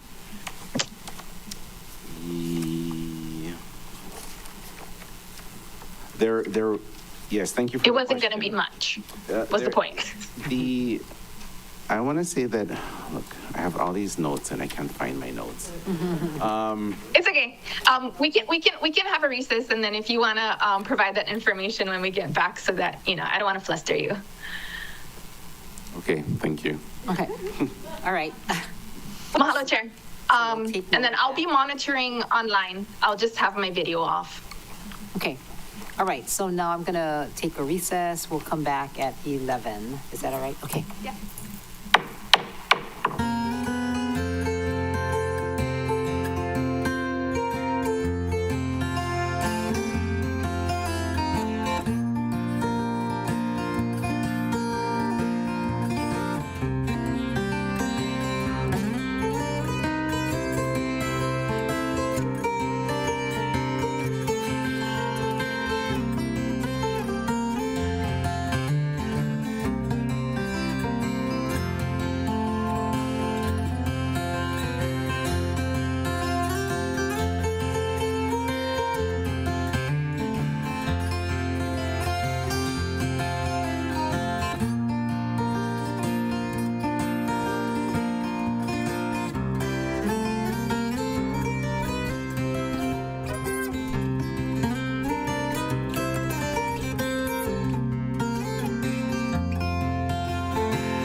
Welcome back to the Budget Finance Economic Development Committee. Is now 11:04.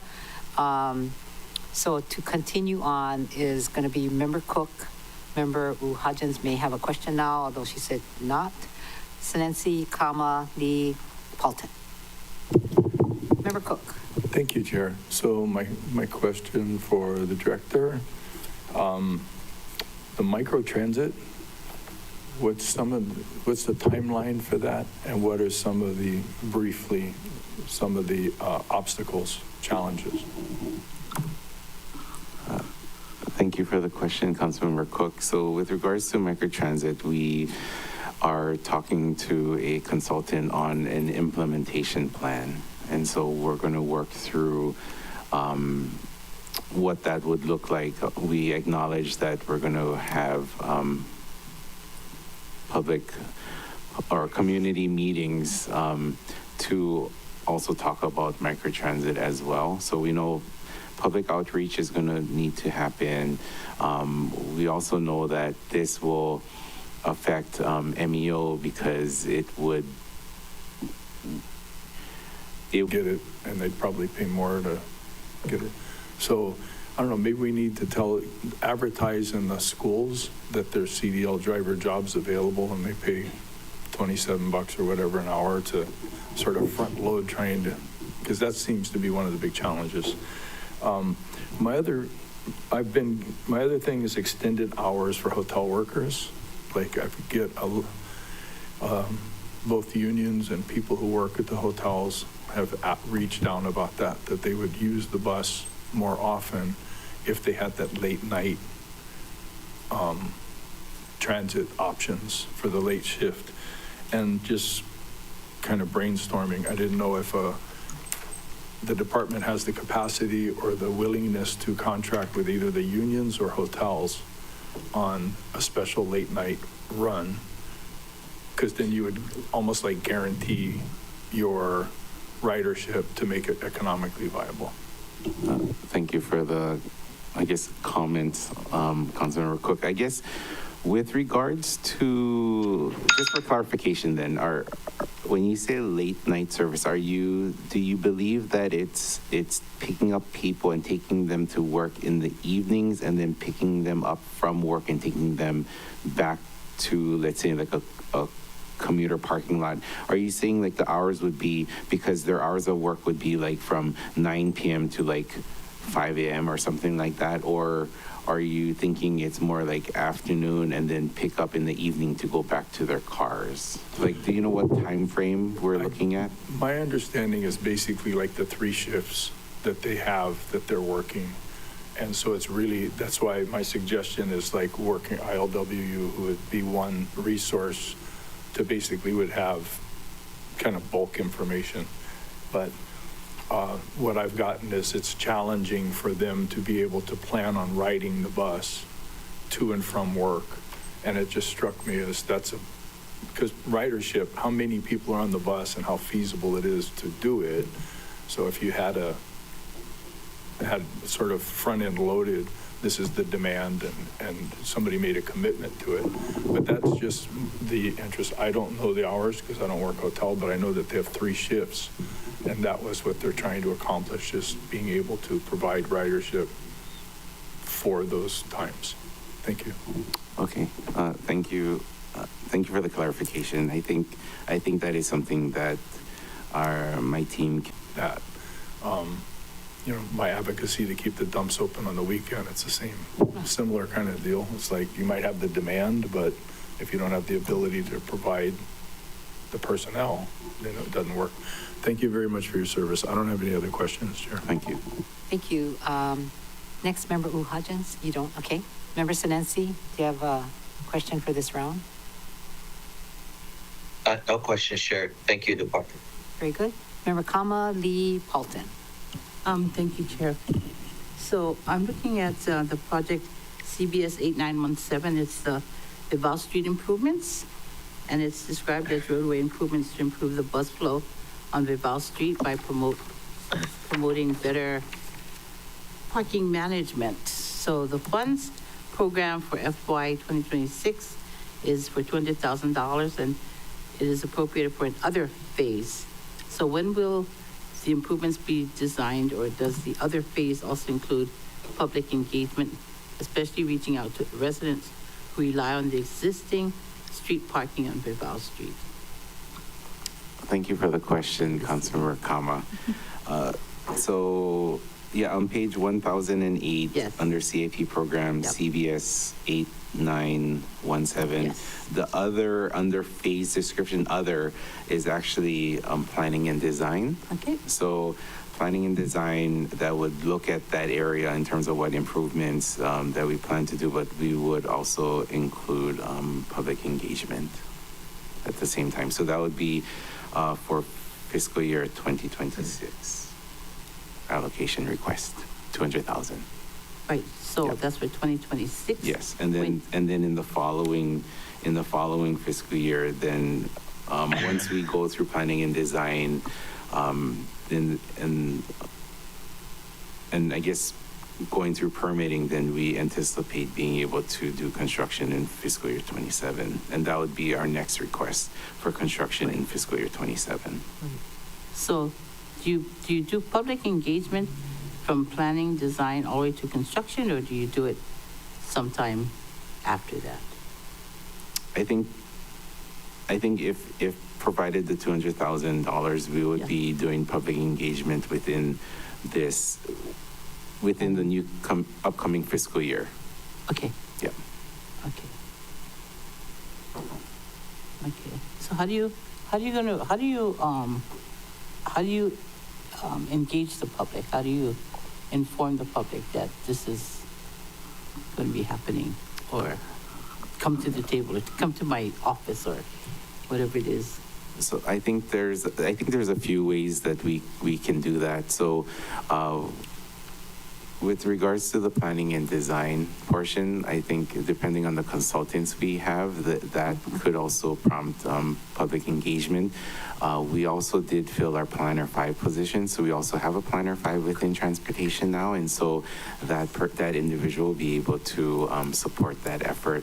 So I think there's multiple ways of doing engagement, but we have a new person, so Let them do it. he is aware of the project and what we're looking at trying to do. So, yes. Perfect timing. Look at that.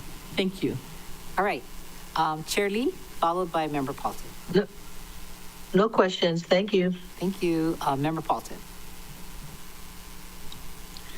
Thank you. I had a couple questions just because I'm interested to find out the answer. The air ambulance only has a few transportations to Oahu, and some of them are from Maui Memorial Medical Center. Is it possible, like, if the AMR says we don't have that kind of treatment at MMMC, that they can transport directly from the field to an Oahu hospital? Or do they have to stop at our hospital first? Thank you for the question, Councilor Paulton. So I believe that I'm not sure what the decision factor is, but you are correct. There are instances where an individual is flown from Maui directly over to Oahu, or even from Molokai directly over to Oahu. So I think at that time, somebody's communicating saying, this is what we have, and then it becomes, if it's an availability issue, then they get transported based on, I guess, their needs. Like maybe they gotta get more stabilized or something. Is it like a regular ambulance type of thing where they get billed for that, Bombay? I think we would have to ask that question specifically. I'm not quite sure. We don't see how things are billed. We provide our grant, I guess our grant allocation to participate in the program that the state is, I guess, doing, I guess. Yeah, we don't actually get to see what the billing looks like. Oh, okay. Sorry for that. And then, you know, when you were saying about working out the kinks for the beach parking, in my district, there is pay parking at DT Fleming now, the back parking lot, as well as West Maui's Oniloa, separate from South Maui's Oniloa. And it was so nice because I got complaints from visitors, and I was like, oh, that's not us. You gotta talk to the Ritz-Carlton or Maui Land and Pine. But one of the kinks that I would recommend is if there's any place people could make their own parking, like how member Hodgins was saying, you're gonna need to block that off with rocks or something because people will fit themselves in there, and that was an after the fact for us. And then I heard Mr. Nava's testimony, but I thought that there were buses from like War Memorial out to the hotels. I don't know if there's the 3 shifts, but if you do look into that, that would be nice to get in back the information, because I remember a former politician used to bring coffee and donuts to those buses, like during campaign season. Okay, thank you for the question, Councilor Paulton. So we do have the commuter service. I think out of seven morning bus runs, out of 7 runs for the commuter service daily, I believe 6 of them actually pass through a War Memorial Stadium before heading out. I think 1 goes to South Maui and then the rest goes out to West Maui. Those are only morning, you don't have... We do have a return in the afternoon. So seven runs daily, I guess morning and afternoon, but 6 of those routes provide service out to the west side. But not for afternoon shifts, because it goes over and then it comes back in the morning, and then when they pauhana, but not... So just that one morning shift. So essentially, if you work between 8 and 5, those are the buses that you're able to take.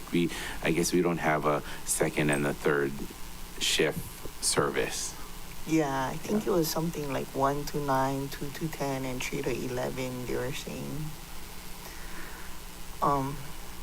Okay, is it okay to put that in writing about the air ambulance building if we can find out? Like, I mean, because we pay a portion, the state pays a portion, and then is it free to folks traveling by air ambulance? Yeah, we can make that ask to the State Department of Health. Okay, yeah, because I have AFLAC, so if I ride in the ambulance, then they pay me to pay the ambulance, but not everybody has that. Yeah. Thank you. Okay. I just wanted to ask you, Director, if you wanted to say any more about the rates and fees, because our time got cut off. Because decisions will go through approval, but if you have anything to share with us. Thank you for the question, Councilor Sugimura. So with regards, one thing I did want to add is I know that you made a comment, or a council member kind of made a comment earlier about that the Wailuku parking garage event permit is only $50. So we did have a discussion internally within the administration, and we look at it as, yeah, it's $50. We believe that that's really, really, really reasonable. But we're looking at it as that we're providing a service to the community. So usually the people that would come in for a special events permit to use the parking garage would be doing something as a community event. So we figured that we limit it to special events hosted by nonprofit agencies. So at no point do we have it open for like a for-profit or commercial entities. We figured as of right now, we just wanted to limit it to people that are doing more of a community service type event. And that's why we have it listed as such. Okay, very good. That's First Friday. I think they use Festivals of Aloha. Yeah, okay. And none of the others, and it talks about your beach fees. You're fine. You explained it already. Yes. Okay, so you're good with that. All right, so members, I'm trying to give you lunch break from 11:30 and then come back at 1. I already excuse Public Works. So they were sitting there waiting for their turns. I said, why don't you we'll just come back after lunch. So anybody have any more questions for Department of Transportation? Member Paulton.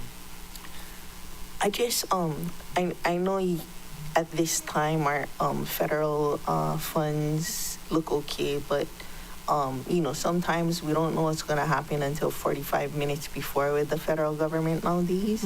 And if that were to happen, what would be the effect? Like in 45 minutes, they say, oh, sorry, no more money for you.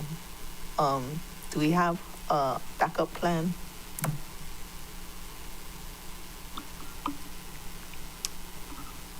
Thank you for the question, Councilor Paulton. So I believe that the funds that would be more in jeopardy would be funds that are more discretionary asks. So as long as they, in terms of the federal budget, they don't touch any like formula funds to any, I guess, of their formula funds to the county for any program, really, even not transportation related.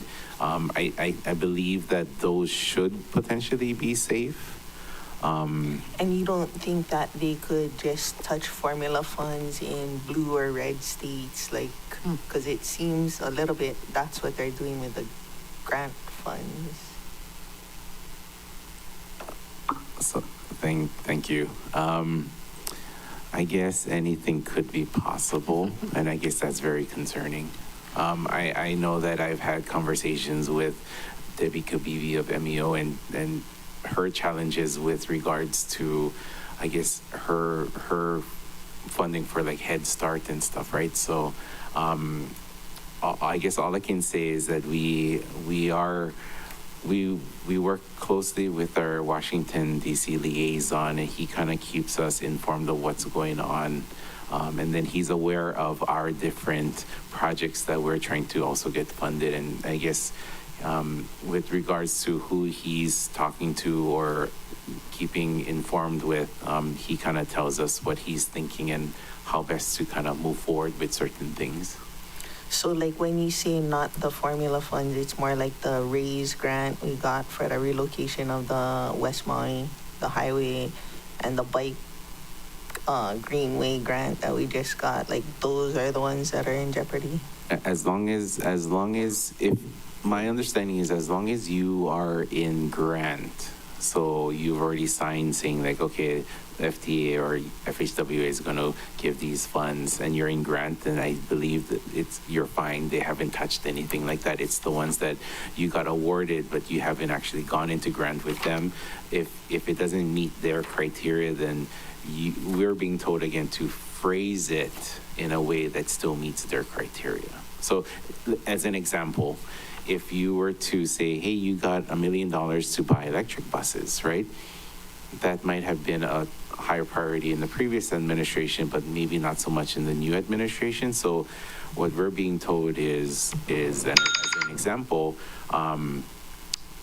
phrase it in a way that says, hey, we're looking at procuring these buses because we want to bring down the cost of maintenance, right? And kind of throw it in. It's how it's said. Phrase it that way versus saying, because of climate change, we want to move towards electric buses. So like if you're trying to build the highway so it doesn't get taken over by the ocean, you're just trying to make a safer route. I guess so, a safer route, or it promotes the ability for businesses to be able to sell their products so residents and visitors still can get their goods. And not get cut off. And not get cut off or something. I mean, I guess that's what it's coming down to, is how do you phrase it in a way that nobody can control FU. Yeah. In more ways than one. Okay. Thank you. Thank you. Thank you. All right, members. Anybody else have a last question? If not, I'm going to. I see no further hands. All right. Chair? Yes. You have any comments? I guess just to kind of close the loop on Council Member Rollins Fernandez's question. fiscal year 2024, the highway fund reduction in terms of the fares, because of the fare free program, it reduced by $213,600. And then just as another tidbit, with regards to the fare free program, I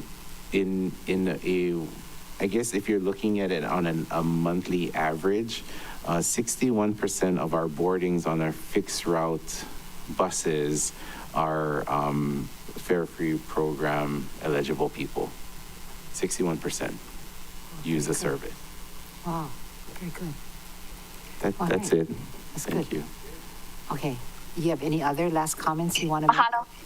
Oh, she heard you. Oh, Very she's good. on. Okay, great. Yeah. No, that's it. I just wanted to ensure that we answered all the questions that you guys have. And if not, then put it in writing and then we can get you those answers. Okay. Thank you very much. So I'm going to close with this. Talking about the micro, system, microbus system, Kula has a lot of buses that look pretty empty.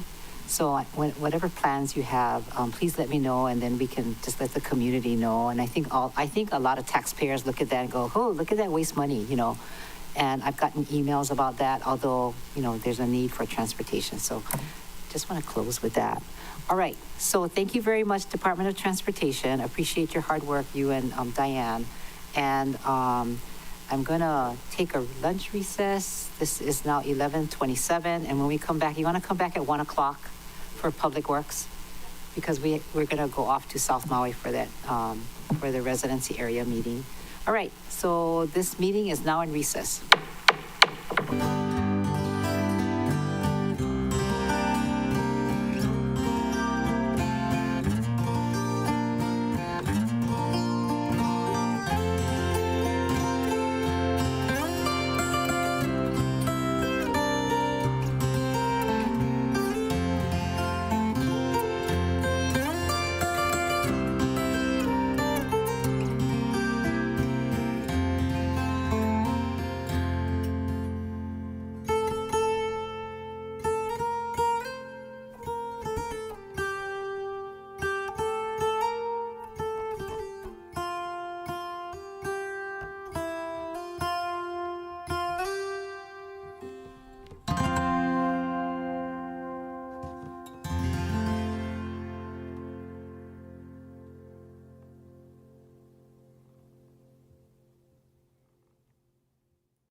Welcome back to the Budget Finance Economic Development Committee.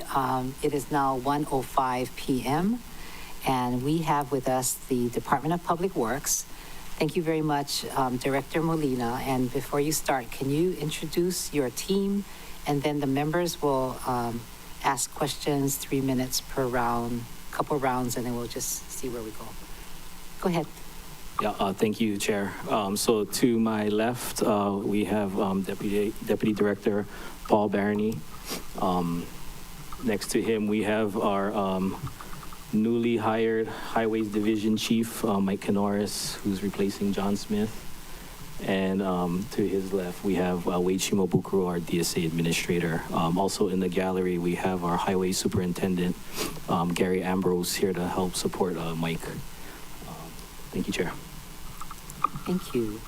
So at this time then, I'd like to take questions from Member Cook to start. 3 minutes, then go to, I don't see Rollins Fernandez yet, back.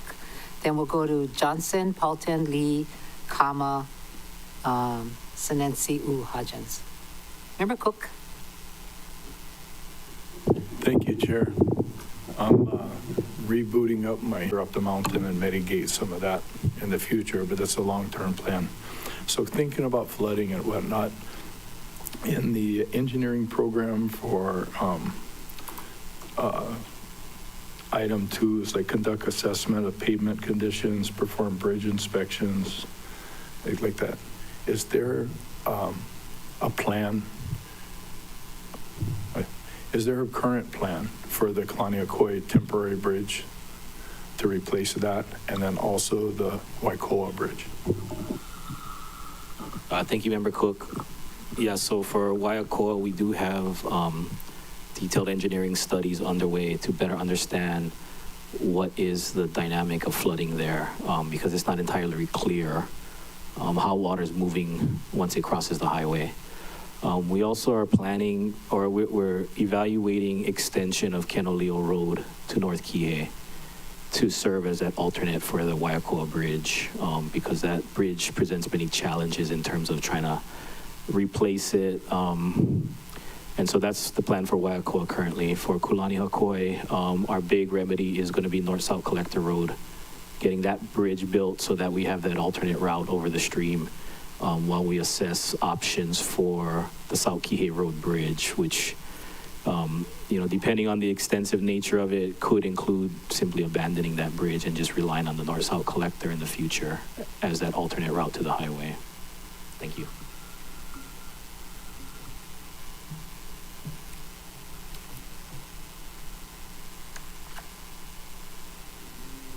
Your mic.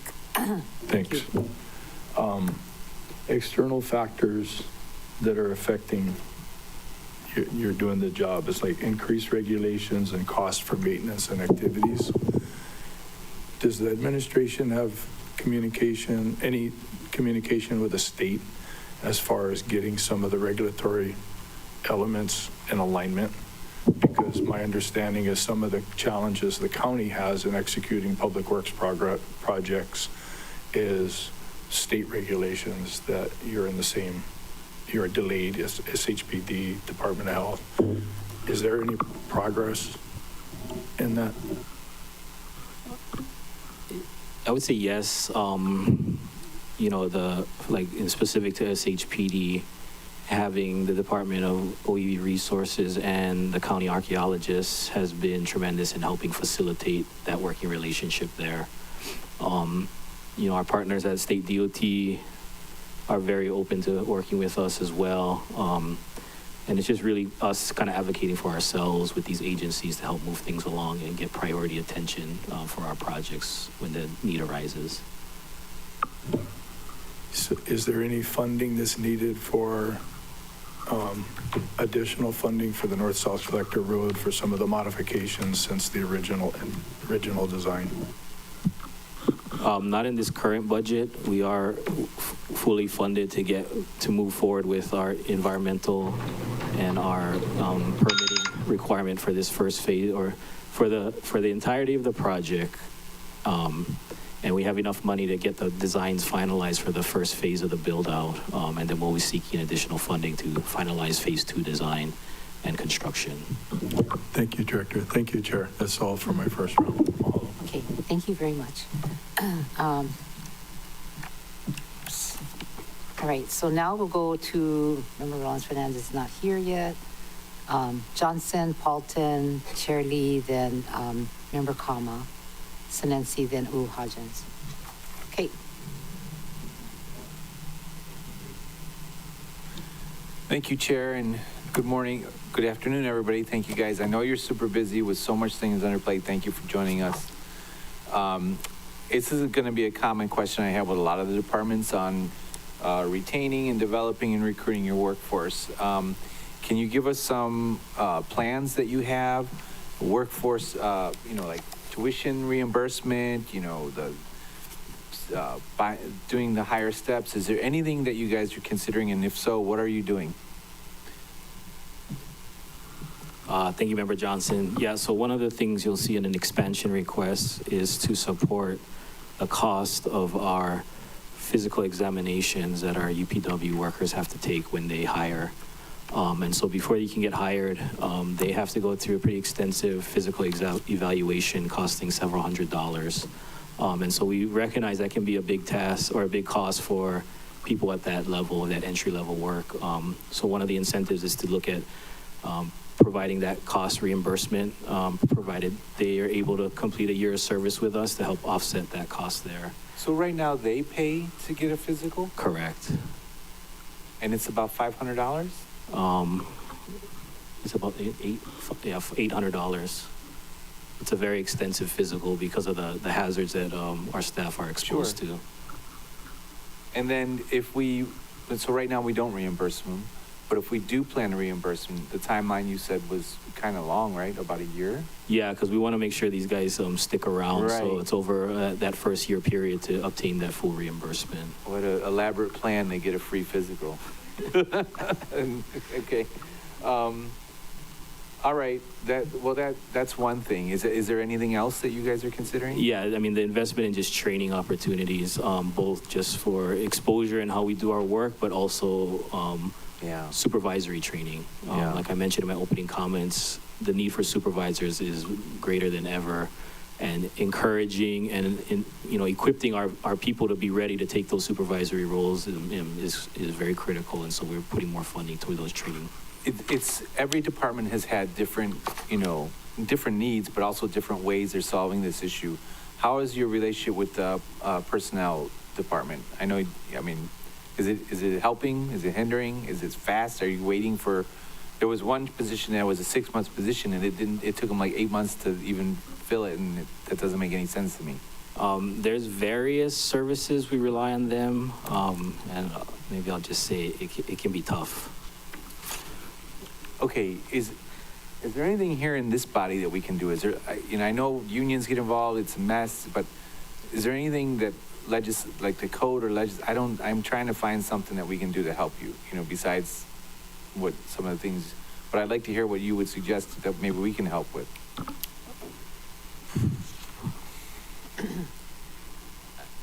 Yeah, I guess I'll have to be more detailed in this, but I mean, the gist of it is we do HR very uniquely here at the county compared to most private companies. Right.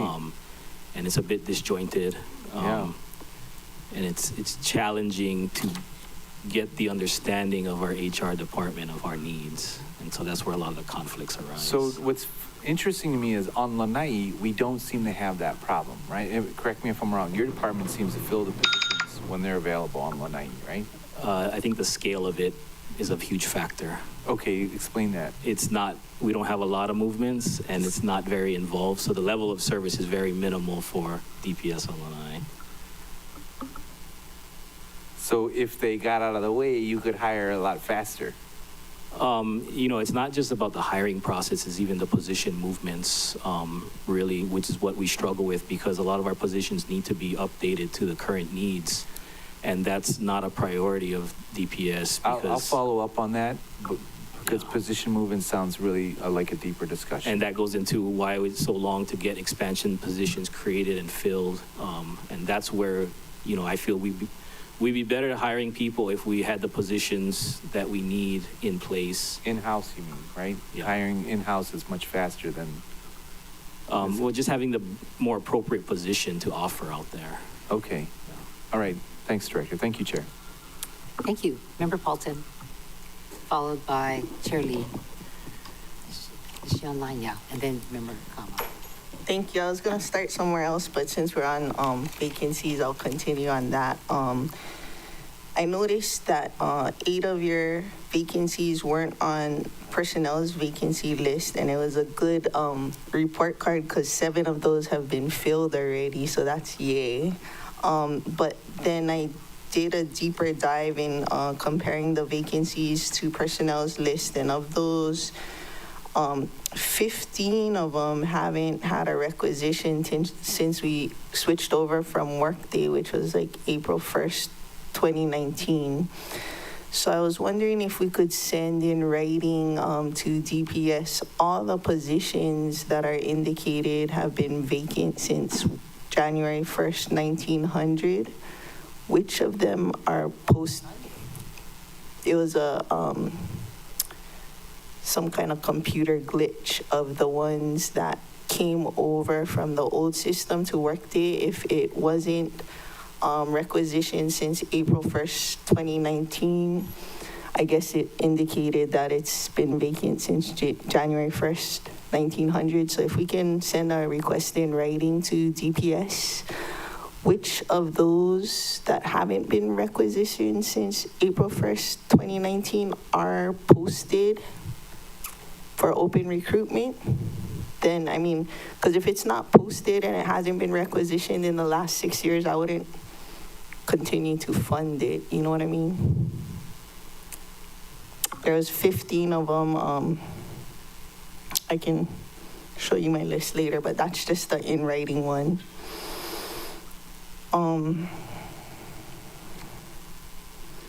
And then when I spoke to them, they said the business administrator 2 position, and we also received anonymous testimony that really is only, they allow it for fire and chief.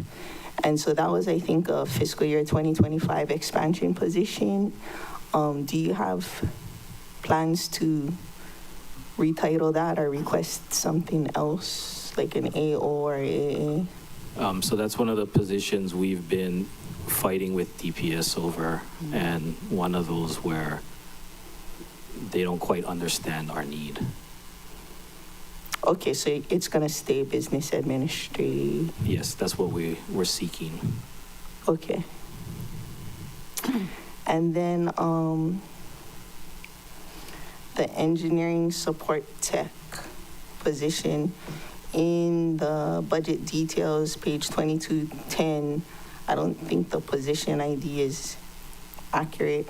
It still has an X in front of it. If we could get the accurate position ID. And then are you TAing or TRing into any of these vacancies? Or DM89? We have 2 DM89s, one in engineering and one in DSA. And yeah, TA is a regular tool we use to help cover gaps in supervision and also provide training opportunities to up-and-coming staff. Thank you. Okay. So moving forward, Chair Lee. Okay, Chair Lee. Member Kama next. Okay, thank you, and thank you for coming, Department of Public Works. I'm asking questions on 2 things. South Maui, Director Molina. Several years ago, I put money in the budget to create a base yard in South Maui, but instead, 6 or 7 positions were created for and designated for South Maui. Are there any plans to create a base yard in the near future for South Maui? Thank you, Chair Lee. We have done a facility master planning effort looking at all our base yards and our needs. And so we think we might have need for a satellite office out in Kihei. But we're also looking at a larger consolidated yard in central Maui that'll provide more countywide support. So yeah, that is in progress. Thank you. So the base yard, that centralized base yard or facility, would that mean moving your base yard to, let's say, Waikapu? The one on Ka'ohu Street? Yeah, in part, we're striving to get some of that operation out of that neighborhood. I'm sure you've heard the neighbors' concerns. And so ideally, if we can move some of that heavier operation out of there, that will alleviate those impacts we're seeing. And so the main improvements to Waiale, is it from by Long's backwards to Waiko Road, or is it all the way to where that roundabout, the new roundabout is supposed to be? We have a couple different projects there. So we just started looking at improvements from Waiko back towards Kuikahi. And then we have our large road extension project, which is to support Waikapu Country Town, which goes from Waiko out to Honoapiilani Highway. Also, you're not looking in the near future toward where the correctional facility is and the graveyard? Yeah, you're not doing a roundabout over there? We do have one plan that's been difficult with some of the archaeological concerns. And then we also have in design right now improvements for that area to get the sidewalks in all the way to the Kaumanu Bridge. Okay. But at some point, you're gonna need to take it from, the graveyard all the way down to past the bridge, because that's where all the traffic is piling up now, yeah? I'm sure you've seen that. Yeah, so in conjunction. You don't have plans for that? Well, in conjunction to that, the other initiative is the Maui-Lani Parkway extension to create that alternate connector road to try and alleviate all the load on Waiale. Oh, okay. Well, thank you very much. I have no more questions. Thank you. And thanks for your work. Thank you, Member Kama. Thank you, Chair. So can you, just curiosity, this is a curious question, just came across my mind because we're talking about bridges. Who owns the Imikala Bridge? Currently, it's privately owned. Okay, that's what I thought. Okay, but here's my real question. So for the administration program and key activity goals and measures, goal number 2, implement rules and regulations that maximize the effectiveness of the organization in delivering public services. There is an objective regarding pursuing amendments to address obsolete rules and regulations or to streamline the processes. The first success measure was the number of amendments to county ordinances or proposed state statute amendments pursued by the department. The actual number from FY24 is reported at 3, and that value is projected for the current fiscal year and for the upcoming fiscal year. Is the department on track to meet that value for this current fiscal year? And it's page 718 on the key activity goals and measurements program budget.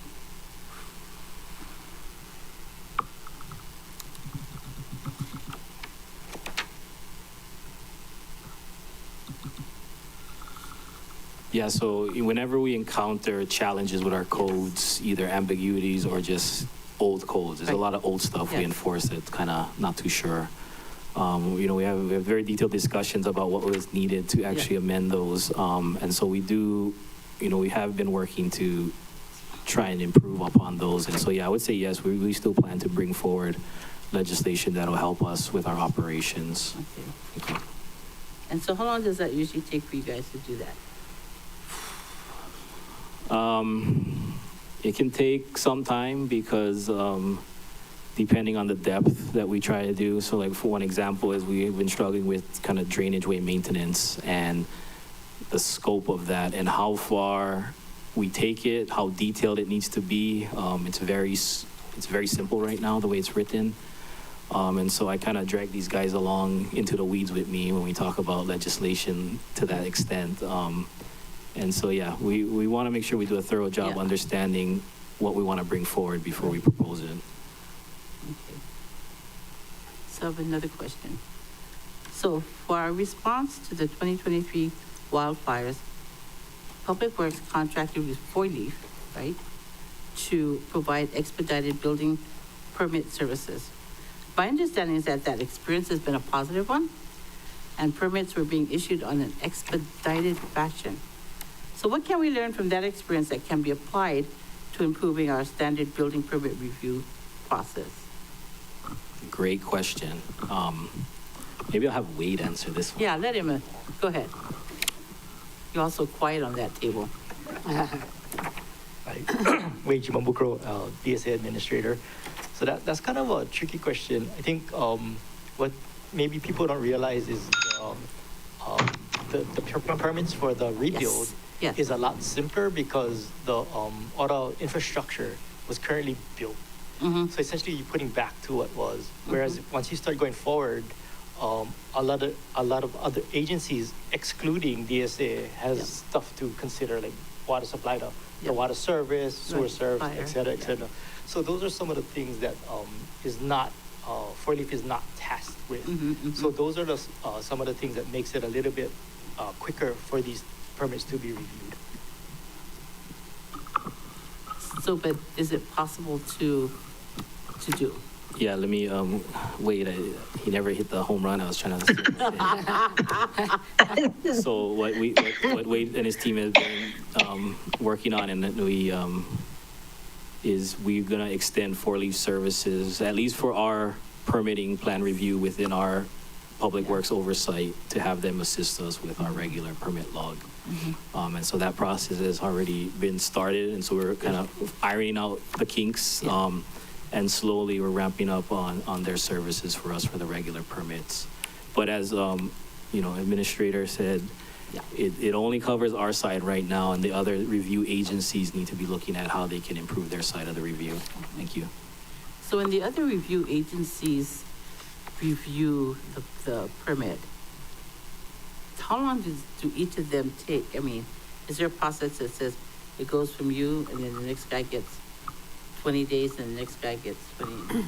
So is there something like that? They all go concurrently, but like Wade mentioned, what gets complicated for them is these are new reviews. And so sometimes they don't have the awareness of like your property, for example, and they got to do a lot of research.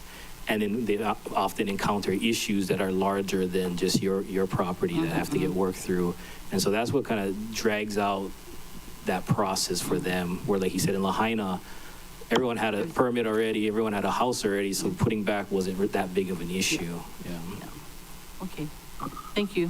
Thank you, Chair. Thank you very much. Next, Member Senensi. Mahalo Chair and Mahalo Director Molina and Public Works Department. And again, mahalo for the previous paving projects out in East Maui, including Kaupo and Maka'alai. We keep getting a lot of calls and appreciation at our East Maui office. But that said, it looks like you have in your CIP 7 paving projects or in-house resurfacing projects. And I understand that our next one in Hana would be Uakea Road in Hana Town. Is Uakea part of the resurfacing or district resurfacing?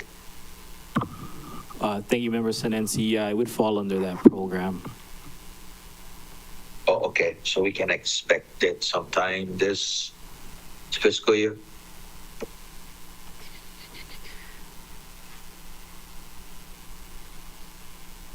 Yeah, we do plan to try and bid out before the end of 2025. And so hopefully construction in 2026. Okay, thank you for that update. And then I know Chair Lee keeps trying to sell the bridge down in Nahiku. I don't know if we own it. But and I do see for your CIPs you do have some bridge projects. But my general question to the department was if and these are old government roads, and we oftentimes get calls from from old government roads, residents on old government roads. So does the county address some of these, or we would have to go out to maybe federal funding with some federal agencies to get some of these bridges up to code? Yeah, specific, thank you, Member Senensi. So specific to Nahiku, that one is definitely a challenging one. Our engineers have looked at it, and we're estimating it's about $2 to $3 million to rehabilitate that bridge. The challenge for us is we have bridges on Hana Highway that need our attention more critical, and the amount of traffic they carry is definitely more paramount for us to attack those. So these old government road bridges are harder to prioritize because of that competing safety concern with our larger volume roadways. But we have looked at it fairly extensively. The land is a particular challenge there because nobody's really claiming ownership of it, and we don't quite know if it's really an old government road or not. We think it was previously built by EMI. Right. I think it's A and B under the East Maui district. But we can, real quick, Chair, but you were talking about Kahawai-Okapia Bridge that has precedence over these old government road bridges, yeah? Yeah, that among others. Okay. Thank you. Thank you, Chair. Okay, thank you very much. Member Hodgins. Thank you, Chair. Thank you guys for being with us today. I appreciate your guys' quick response to my office as we email you guys pretty often with questions and complaints from Makawao, Paihahaiku area. So thank you so much for being very responsive. Another one of the complaints, though, is the Makawao parking lot in Paia. I'm sorry, the Makawao parking lot behind like the old stopwatch. I don't know why I said Paia. There's some nefarious activities going on back there, and that's causing concerns for the older residents and residents that live around that area. What can we do to help shore up the security in that area? Can we put up some signs? Can we put up some gates? We did let MPD know, and unsurprisingly, they said they'll try, but they have all these vacancies. But what can we do, and what can I put in my budget priorities for this year to make it safer back there? We support that go to Park Maui. Okay, good to know. Just Park Maui everywhere. But yeah, I mean, so these have always been real passively operated parking lots, yeah. So like even the issue of gates now becomes operating hours, and our staff having to now open and close gates. Okay.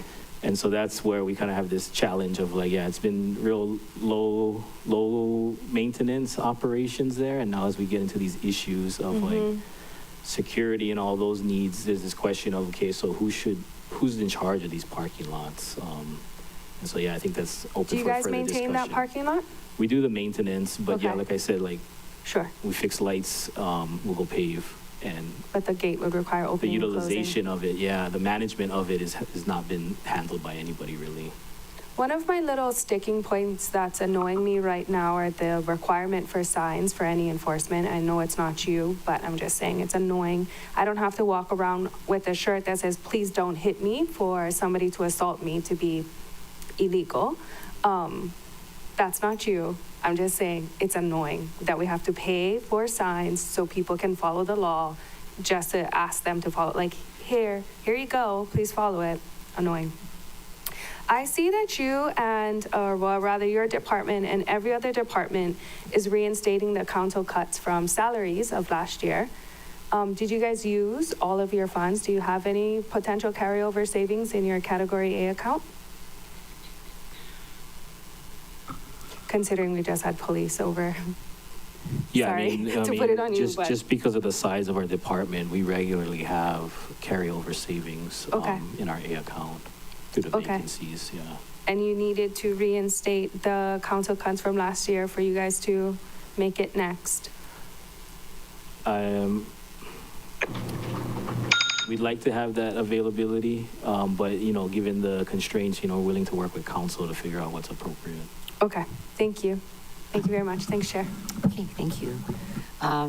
So, Director, Waiale Road Extension is, as you said in your opening comments, is one of the bigger projects that Public Works will undertake.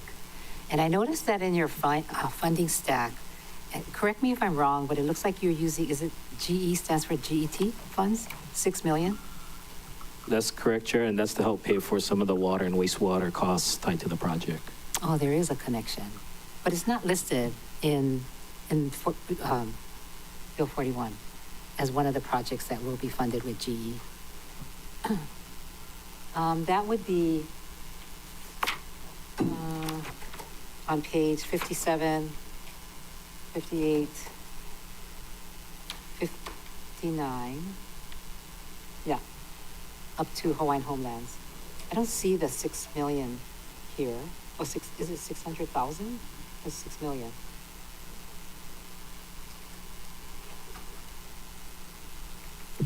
So the funding stack, you answered my question, is because of wastewater for the extension department? Chair, it's number 15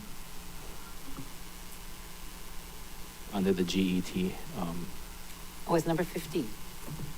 Under the GET section of the special purpose revenue.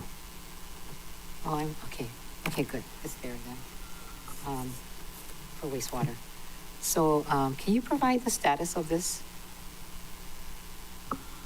Yeah, thank you, Chair. So our environmental assessment is being finalized now. And so we expect that to come out in the next few months. Our next big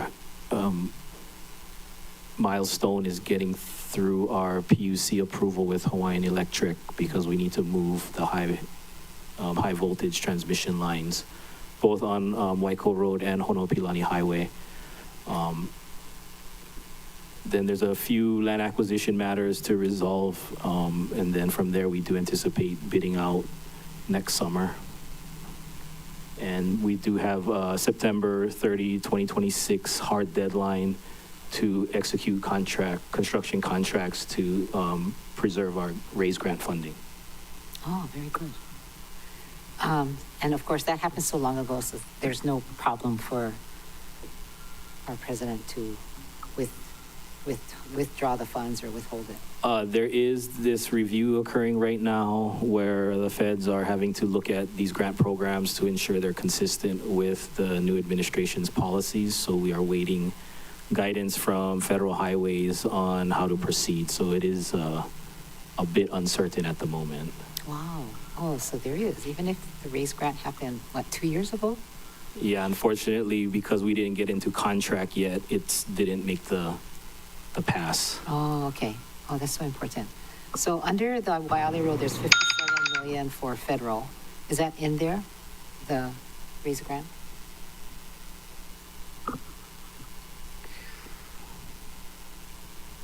So it's accounted for already. Yes, it is. Okay, I'll come back to it.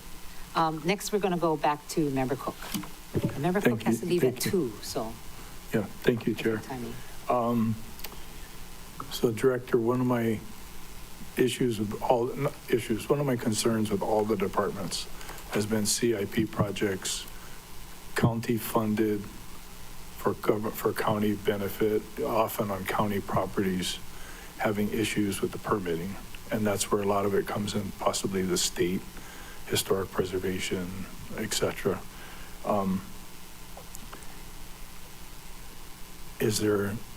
Do you have a list, or is there a potential legislation that could potentially update or amend codes to facilitate permitting of public projects? I've heard, and you can correct me, like they basically in the lineup and they treat it like anybody else. But I'd like to be preferential without being prejudicial, because it's things like parks, things like community centers, things like gyms that are county funded. Just seems like we're costing ourselves money I don't want to, so I don't want to break laws. I want to make new laws to enable you to do it. Yeah, thank you, Chair, and thank you, Member Cook.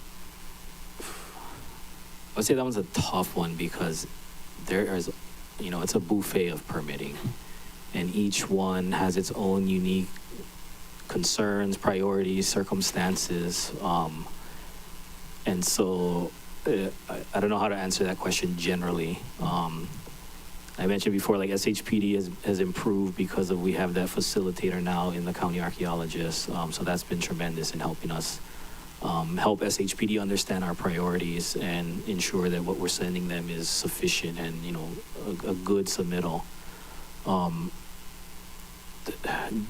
Generally, federal monies are difficult, particularly for us because we have, for the case in the FedAid program, we have 2 tiers of review where DOT as the state administrator has their review, and then we also have Federal Highways review. And so we're often stuck just having to bear whatever comes out of that process. And I don't know if that one, there's a way to fix it. And it's not really a permitting issue too, it's just a funding authorization procedure to work through. So that's really good to hear that SHPD has the potential to shifting and being not as big an obstacle as been in the past. Is there any other state departments, or is it mostly for us, then we can work? And I appreciate I love what you said, it's a buffet. It's like, it really is. And I understand that. It is a whole bunch of permits to add up to, ability to perform. Yeah, I mean, I think it just really comes down to advocating for yourself, making those relationships with those agencies, and I mean, in large part having empathy for the struggles they're going through too, and trying to make it easy for everybody to get our jobs done. And I know my time's up, Chair.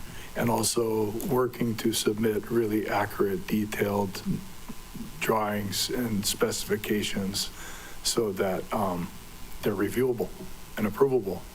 I see Wade smiling. Thank you, Chair. Thank you, Director. Okay, thank you, Member Cook. So next we have Member Johnson, Paulton, Chair Lee, Senensi, Hodgins. Thank you, Chair. My questions have been answered. I just want to, say let's work together. Yes, certainly. I punt the ball, but you guys have such a big department, so much responsibility. I want us to be able to have a really good working relationship so that all the knots we can untie, and together I think it's a great way we can untie them, because when one branch of the government says this and the other says that, we know that's not a best way to use it. So I'm just willing to look forward to working with you guys. Very big budget. Hopefully you can get it all done. Thank you. Thank you, Chair. Thank you. Member Paulton. Thank you, Chair. Okay. So for like the past 6 years, I put over $100,000 every year for like things like speed bumps at Nihil Street, and I know Mr. Nip and Miss Marzan are contacting you. And then, so then people take their lives into their own hands and install their own speed bumps, like by the Lumlung boat ramp, and then they get taken away. And then they get told, oh, tell your council member to put money for speed bumps. And I'm like, well, what about the money I put in the last 6 years for the speed bumps that I never got? And then complaints on the wide with Lahaina Strong, like flashing lights by LNL on Honokowai, by Times Supermarket, because it's so dark over there. I'd still like those things, but I don't want to keep putting in money, because I feel like over the past 6 years I put enough money. So I was wondering for CB 6067 if I could condition those pedestrian safety requests I've put for my district for the last 6 years. And when we used to have a crossing guard for King Kamehameha 3rd Elementary, it was just across Front Street. Now they got to cross a whole highway, and there's no crossing guard, and it's kind of dangerous, you know, like there's small kids, elementary school kids. So just wondering if that safer routes to school, I know it got discontinued, but we still need safer routes to school. Any updates?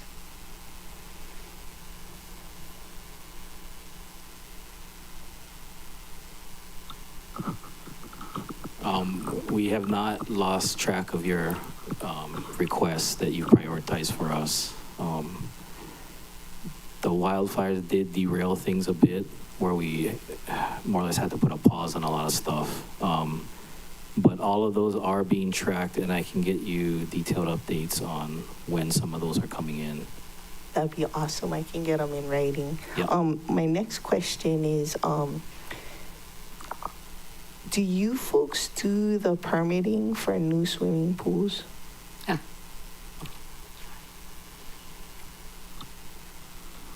Yes, I believe they require building permits. And say we wanted to do a moratorium on that in the Lahaina Aquifer sector, is that something that we could do? I would say it's probably more of a land use regulation than a building code regulation.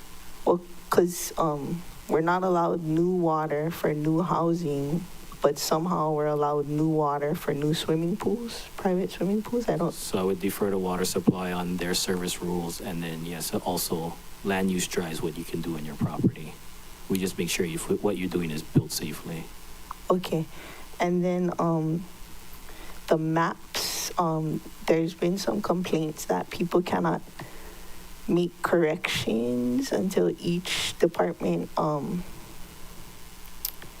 responds or something. Is that something that you folks can fix, or how does that get addressed? We do not support making that change right now because we think it's going to make the review much more harder. Oh, okay. And then, you know, the parking lot by where Maui Gym used to be, that is under DPW purview, in back over there, kind of by the back side of Fleetwood's, the old Lahaina store. Off Luikini? I think so, yeah. Yeah, okay.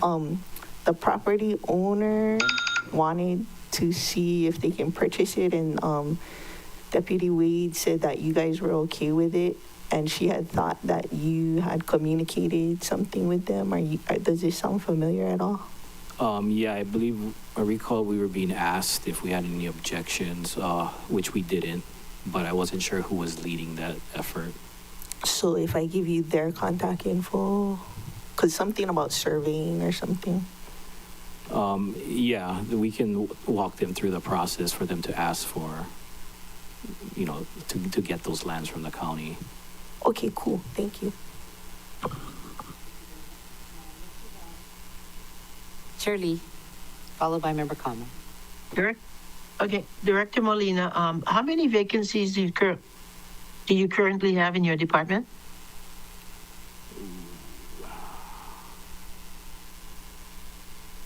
Roughly 60.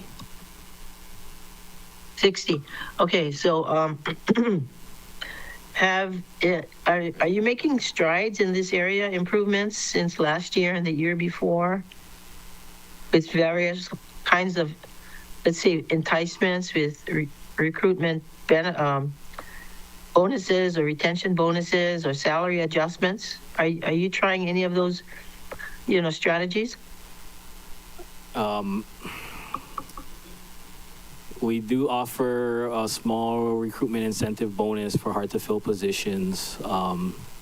We have been lucky, I'll say, over the last few months in filling some of our vacancies, but we still struggle a lot. Like, the labor list, the last recruitment was very dismal.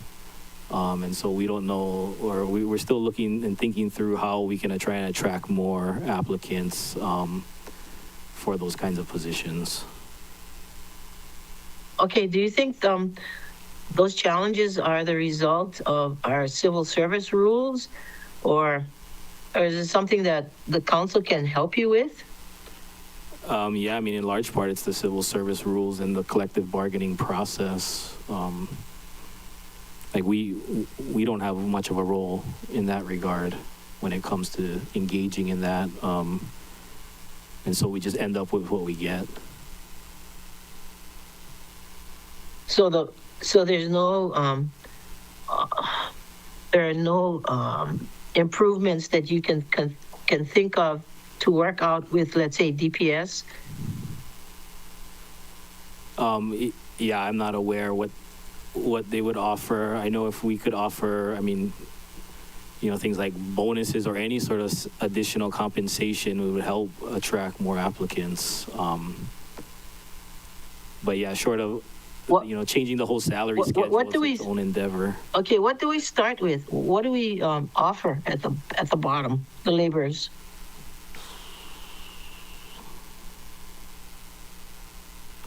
Per hour, or what? How much do we pay?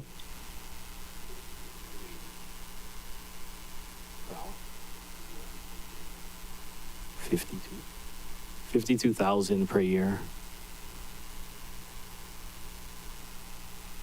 Well, that's not chicken feed, and we still can't find people.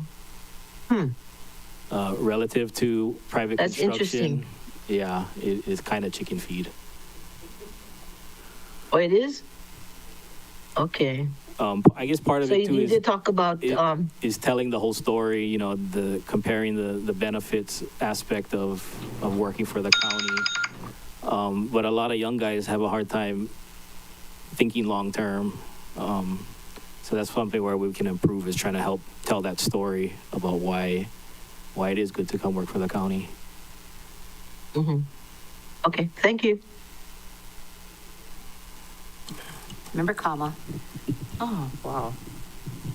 Who'd ever think that you'd have a labor issue, right? Because is that skilled labor or unskilled labor?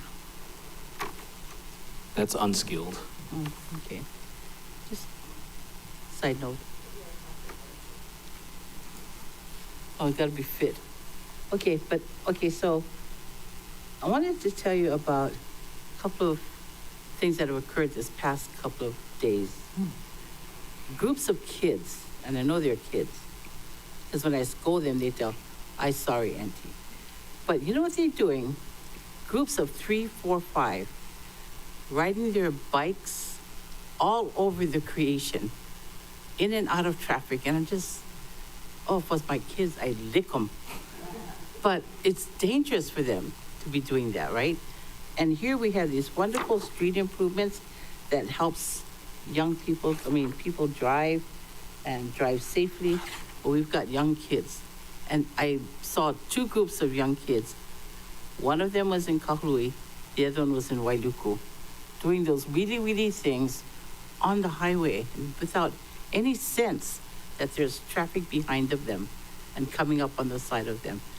Now, I don't know what to do about that except tell the parents or come here and say, "Mom and Dad, you better be watching your kids," because they're out there on their bikes doing these unsafe things. But do you have, or what do we do with kids who are putting themselves in danger like that? Do we not have bicycle rules? I mean, I'm not even sure, maybe the bikes are registered, but do we have something like when the kids have to register their bikes? Do we have a training program? Do we have something that tells them this is how you got to do it on the road?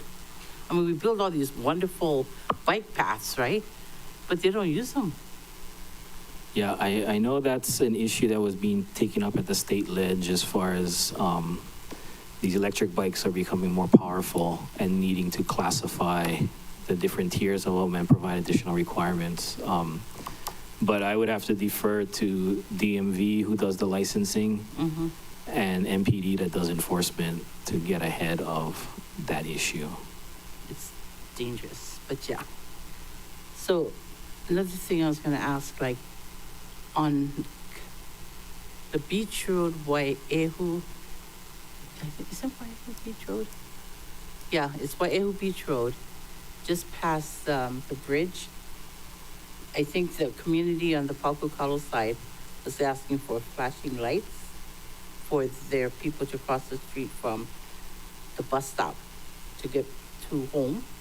So is that something you all do? Is that something That the state highways does. If it's Waihu Beach Road, it's a state highway. Okay, so the state would do that, and they'd have to put in the flashing lights. and- Correct.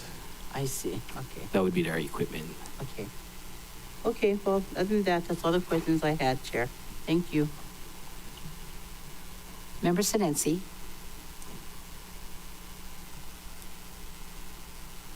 Hello, Chair. Just a couple more questions. Director, are there any repairs or upgrade improvements planned for the Hana Base Yard facility? Yeah, thank you. We do have a project going for, well, I guess the first thing we just did replace our cesspools and upgraded them to septic systems last year. And we also have a project to bring in covered storage to help protect our equipment from the elements out there. And then lastly, we did include HANA in our base yard master planning effort. And so looking at more or less a better site for those guys entirely, because being locked up against the stream there is not an ideal, and even just the proximity to the highway, getting in and out, it's not the best site to be operating out of. Oh, okay. Oh, nice. Okay, so you guys are actively looking for an alternate site. That's correct. Okay, and thank you. top candidate right now is down by the landfill. Yeah, right. And we've also asked the state to EO maybe some of that properties over there for expansion for solid waste. Thank you for that. And then, Chair, my only other question was the same one to the budget director, that if we can get a list of CIPs that use general fund could potentially move to bond funding. Okay. Thank you. That's a good one. Okay, very good. Member Hodgins. Thank you, Chair. On budget details 22-43, you folks are planning on hiring professional services to retain, develop, and recruit a capable, motivated, and diverse workforce in support of, I'm assuming, your key goal number 3 on page 718 in the program budget. When you guys have that professional service, do you still have to go through DPW or DPS, or how is that going to work? Kind of depends. If they have programmer trainers available, we'll try to coordinate with them. Otherwise, we've also hired those individuals directly ourselves. And is it faster if you guys just do it yourself? Typically, yeah. And how successful is your program for $20,000 to hire people? We're kind of growing into this, but on some of the previous one, we think that'll go a long way. I mean, way ahead from what we used to do in terms of providing these kinds of opportunities to our staff. Okay. Do you think that's something people should do, is just kind of hire their own? Like what you guys are doing?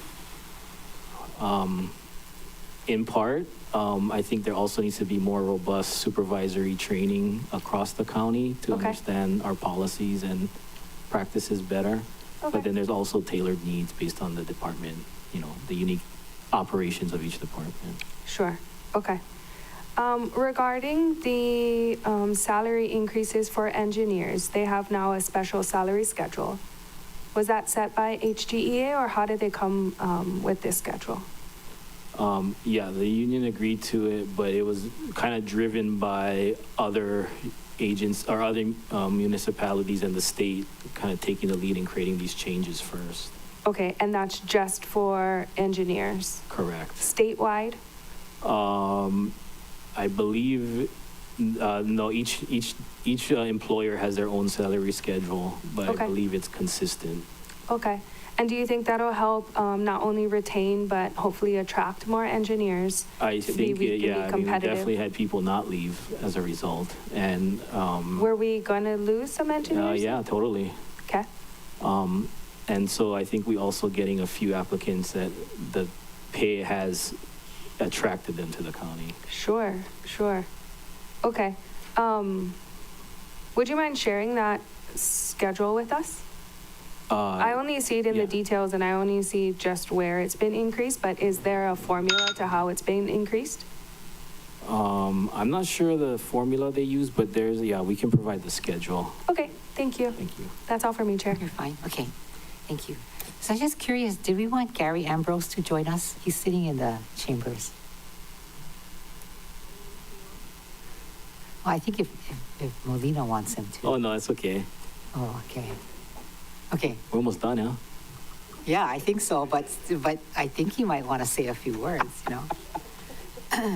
So I want to go back to the Waiale project, the extension. So thanks. On this, so you're not afraid that we're going to lose any of the federal funds, and there's general funds, highway funds, and the state, right, in your financial stack. Also, general obligation bonds, so that's good. No general fund. General fund got 22 million. Oh, I'm sorry, I'm looking at the whole capital improvement. Sorry, wrong one. Oh, it has state fund and federal funds, general obligation. Okay, so on this one, you're requesting for 20 million from the state, and I'm hearing that it's going to be 5 million that's going to come from state DOT, and that's it. Can you verify? Yeah, I heard that they were gonna support us with additional 5 from the federal aid program. And real quick, what was the balance?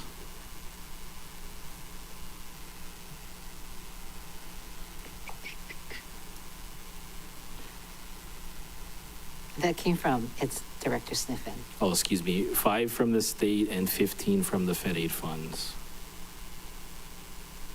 So the Fed aid funds are not included in this financial stack yet. It is, so just ensuring, because what we have here is way more than we typically get in our allocation. And so the state was gonna complement that balance that we usually, that exceed our typical allocation by allocating some of their portion toward the program. Oh, okay, so you're fine then with your funding? From Yeah. getting the federal aid program? If we get approval as proposed, yeah. Okay, because I see you have 20 here, and so I thought, how are you gonna make the 20? Because the state is saying it's gonna be 5 with state DOT commitment, and that's where the other balance is coming from. Yeah, so that 20 may change in actuality to a 5, and then the Fed number goes up another 15. Okay. Oh, very good. And then you got the question that all departments will get about general obligation bonds. And I think I'm good. And I see Member Rollins Fernandez just came in. Oh, you're not leaving yet. Okay. Member Rollins Fernandez, you want to wait a little bit before you ask questions of Public Works, or are you ready? Mahalo, Chair. I've been listening. All my questions and more have been answered, so I'm good. Okay, very good. Member Cook, you have a question? This is last round. Yeah, last time. So,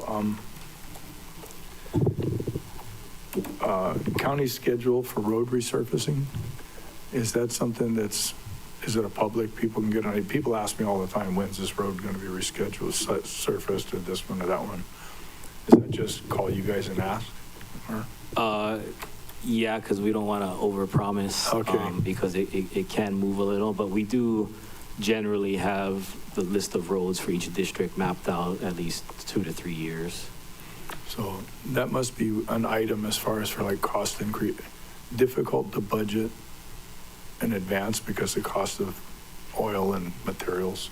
No, we kind of, or I guess we kind of plan around the budget we allocate or request to cover how much, and it kind of depends on whether 1 year is enough to cover a particular road, or we might have to package 2 years together, which was kind of the instance for East Maui, where the cost got large, so we kind of had to put 2 years worth of funding together.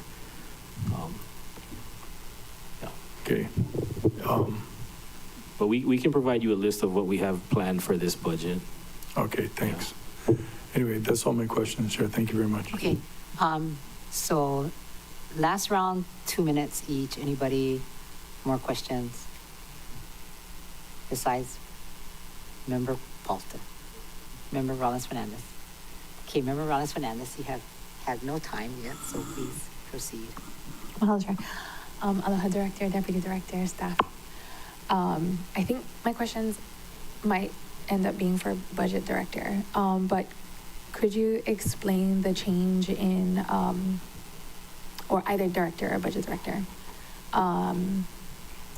Highway Fund, the reduction in the amount of revenue that's come in, and then the increased expenses from the past years, and the increase in supplemental transfers because of it.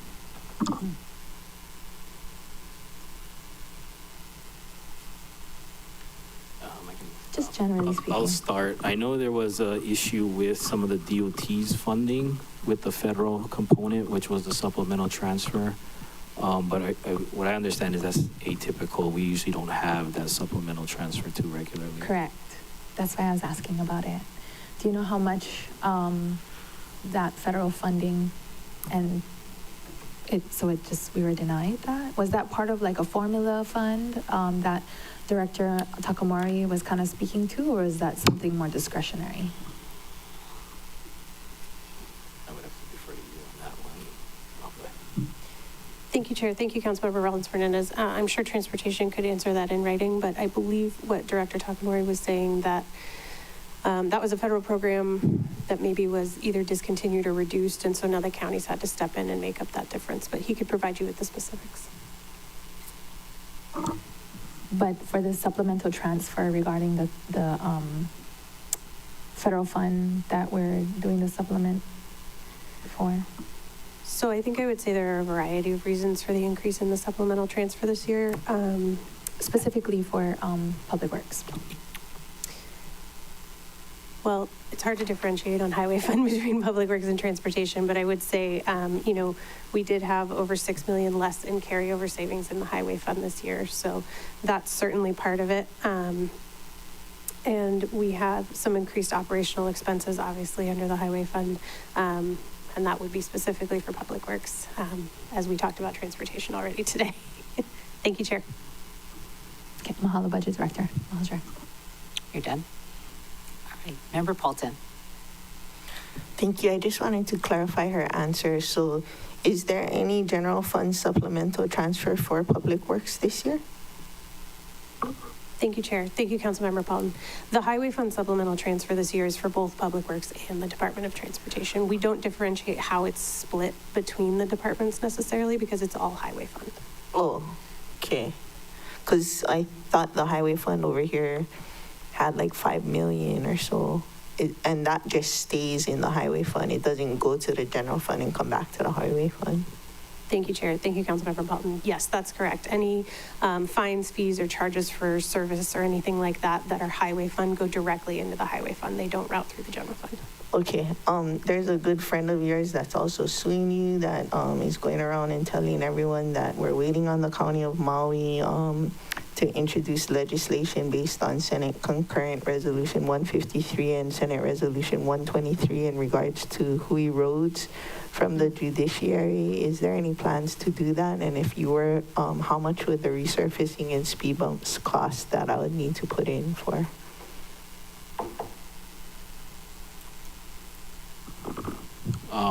I know that the court did send the deeds over to us right around the wildfire times, which we're still looking at and need to bring to you guys to adopt. So not this fiscal year, you don't want me to put money in? Yeah, I think we should come back with more detailed numbers about what it might take to. Okay. And where those roads fit in our priorities too. Okay. I see the increases in utilities based on fiscal year 24 actual, but I think wastewater projected like a 9% increase, and for the higher tiers, there's different percentage increase for water and like that. And then I see the increases for electricity. If you could provide what the electricity increase is based on, and whether or not everybody's been informed of the sewer and water increases and factored that into, say, their fiscal year 24 actuals.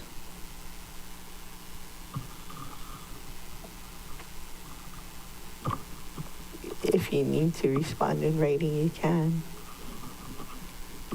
So yeah, those represent our best guess of what those increases might be over the coming years. It always goes up. I don't believe we factored in any sort of major rate increases from water or sewer in our budgets. Would you consider 9% major? For the size of our budget, maybe not exactly, but I mean, 9% is a significant chunk. But because we pay for, like this building and multiple buildings that host multiple agencies, yeah, I mean, it's going to be a big cost, but I mean, more so like your homeowner is going to feel that definitely a lot more than the county will. And then I see that Lanai has 2 equipment operator 4 vacancies, one that's been vacant for like probably over 6 years and one just in 2024. What's the reality that you'll be able to find an equipment operator 4 on Lanai? And maybe if you had started with the equipment operator 1 6 years ago, that guy could be a 4 by now? Or like, how realistic is it that you're gonna find 2 equipment operator 4s amongst we just promoted 1. Okay. So we're halfway there. So now you need an equipment operator 3? I guess we'd have to check to see if we have individuals that are ready to move up, because typically we try and promote for those positions. So the one that was vacant for 6 years, we don't really need that? No, because what happens too is, like I mentioned, we use those vacancies for TA opportunities, which provides training and also allows us to cover when we don't have so keep it gaps. Yeah, so I mean, not all vacancies are bad. They are part of our tools of operating the department. Did any of the council cuts in salary for fiscal year 25 prevent you from hiring people? No, because you guys were gracious enough to ensure that we would able to proceed with creating positions, even though they were not funded or reduced funding. So that was a key provision that I would encourage you guys to allow again if we do end up reducing the salary allocations, allowing the departments to continue moving through the position creation process, because it does take some time to get to the point of hiring somebody and paying out salaries. I have more questions, but I know also Nohe does, so I'll stop right now. Okay, one question. I only have one question, and then Member Paulton can have the rest of my time if you allow. I'm looking at your engineering program where a lot of the, special salary schedules are increased, except for the engineering program manager. He's an EM, or they rather, women in STEM, EM7. So are we expecting that one to have an increase, or how come he did, or sorry, I shouldn't say he, that person, that position didn't have an increase? I'm very glad you asked this question. Because unfortunately, this is another area where DPS doesn't understand our needs. Okay, please tell. So we do have a challenge where these positions are now, the pay is comparable to being a deputy director. And so what I was told, the reasoning was we didn't want to inhibit our ability to get deputy directors further. And so we are not taking any action on the EMs, which is a huge concern for us because now nobody wants to be a division chief. Got it. And to me, that is detrimental to the county because that is the lifeblood of keeping this place running is our chiefs, our guys down here. Sure. I don't run the programs. I just make sure they got their stuff they need. They're the ones that got to answer those calls and be around and get the staff mobilized, and all the work is with the chiefs. And so it is a huge concern for me that we're not addressing the EM schedules in response to the engineer salaries. Thank you. Thank you for your candid response. What can we do to help? I thought it was only one question, and then he answered it the way he did, so I'm sorry. I mean, yeah, pushing on DPS to get that resolved. I know part of it is we are having new contracts come out. So that's, part of what's inhibiting DPS to look at it. But I mean, other counties adopted their EM schedules concurrently with the engineering increases. Not sure why we couldn't get that support. Oh, we didn't do that? We did not, yeah. Oh, interesting. And so, yeah, it's I potentially going to have some chiefs considering stepping down as a result. I wouldn't blame them. I mean, they are getting paid about $800 less than another civil engineer, a few positions down. So we're asking people to do more and get paid less potentially. Yep. Thank you for your answers. Thanks, Chair. Thank you. So before I go to Member Paulton, tied to that was a discussion that we had with the mayor's office. And I believe that what we heard was that the mayor was looking at EM positions and was going to make recommendations. So was he looking at all? Is this something, it's not a question for this department necessarily, but maybe for budget director, as it ties to this, but ties to that other meeting, which was not Public Works. Yeah, we were making noise about it, so thankfully we are getting some attention on the issue. And hopefully it's not too late. Okay, and this is gonna tie into what I'm gonna announce after we're done with your meeting, but it may be relevant, very relevant, and if you and I could talk story after the meeting, so I understand your thought process and how we can help you. Because it sounds like it's a greater discussion. Member Paulton. Thank you, Chair. Thank you, Director. BB budget details, page 22-57. I was wondering what equipment is being freighted and hauled to support Lanai and Molokai pavement preservations, and is this like Young Brothers, and have the shipping increases been taken into account?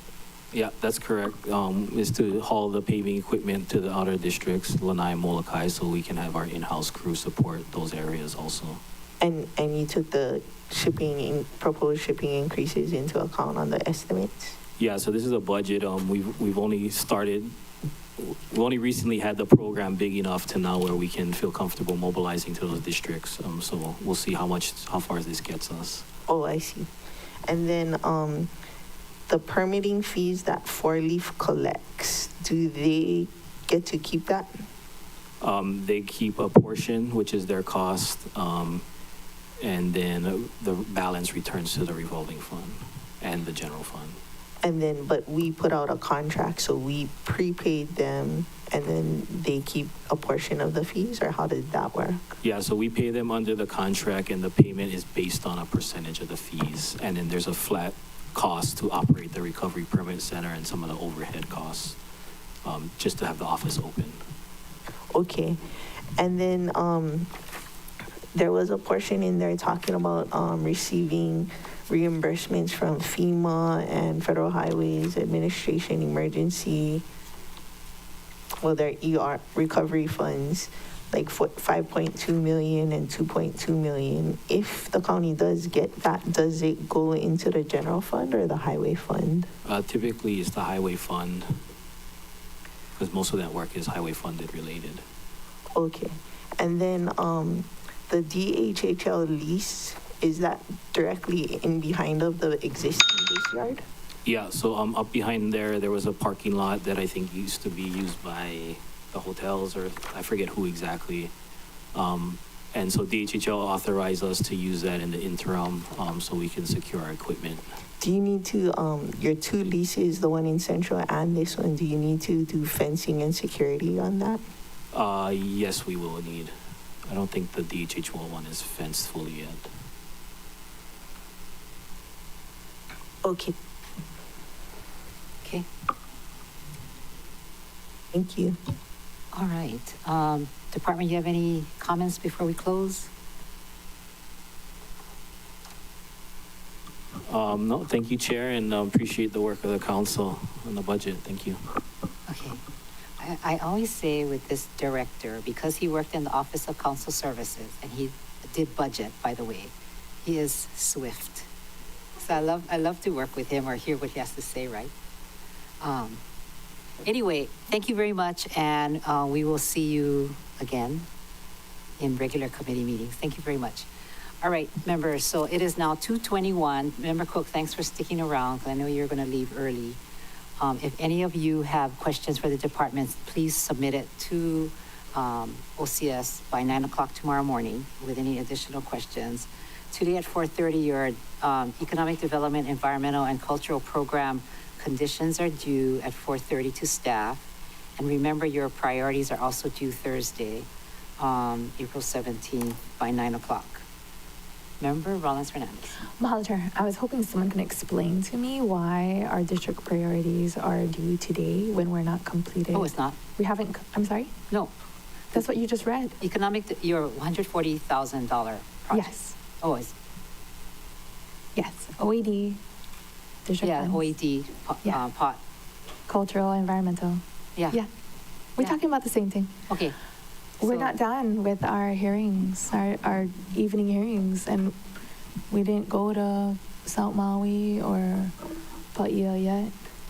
Oh. I don't understand, and we generally don't vote against anything that we put in our own district priorities, so I don't understand why we're being asked to submit them Okay, members. before decisions week. Okay, members, any thought on that? I mean, I kind of know what I want to do, but, okay, go ahead, Member Paulson. I think at least the two districts that haven't gone yet should have extension, because what if they don't know, like, I mean. More. Oh, okay. Yeah, because what if somebody guys are fine says with that? something tonight or tomorrow night, and then they're like, shucks, I turned it in, I gave away all the money, like, Oh, okay. and then we have unfair advantage, because like people asked and we're like, oh, I didn't have Kaibigan on mine, but, you know, they were there and they said whatever. So I think it puts this half of the people, or Unfair. this, not half, but it puts us Us at and not them two on unfair footing, Okay. it feels. Okay, members, you're all fine. And Charlie has her hand up because Charlie. she had a proposal in the beginning of budget session, and I support it. Shirley, Yeah, we talked about this, I think yesterday. I asked you, why would we submit our district proposals now before we've decided on the entire budget? Because I was going to suggest, and you knew this, I was going to suggest that we raise it from 140,000 to something higher. So, in other words, we're going to give you, well, I sent mine in, but an incomplete list. So as long as you're aware of that and you agree to that, then we're fine, because, and you said it's okay because we're going to decide on the number later on. decisions week, when we take up the budget.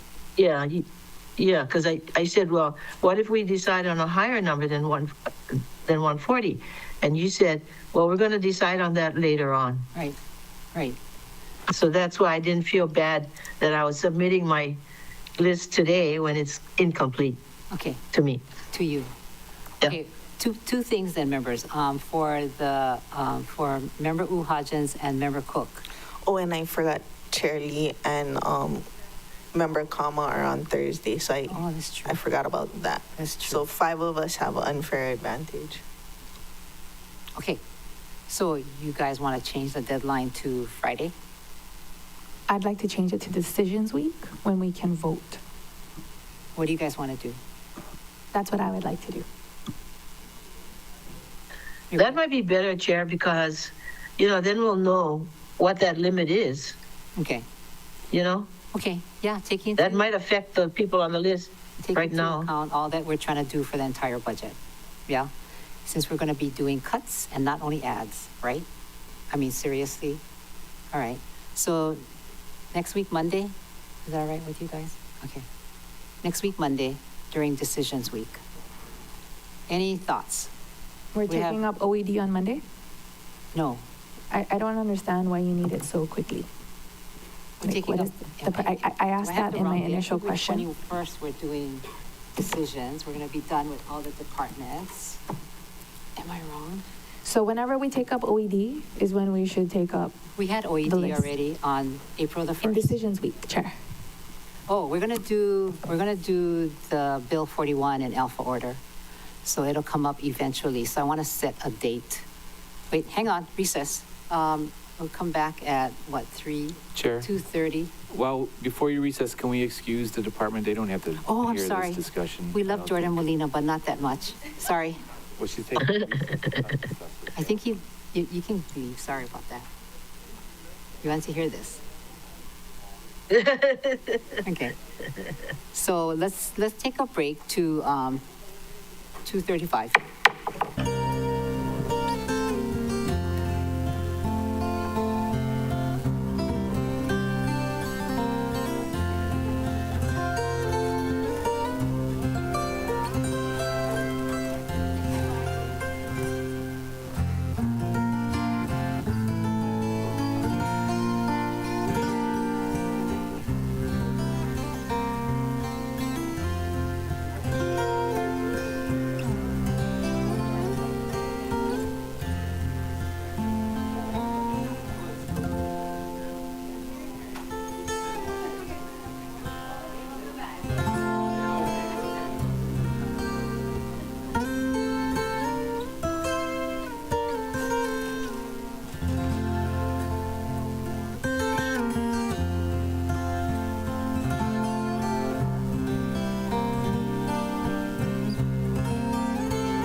I Okay, tried welcome again. back. It's 2:40, And left a message. Budget Finance Economic No, no, Development no, Committee. wait.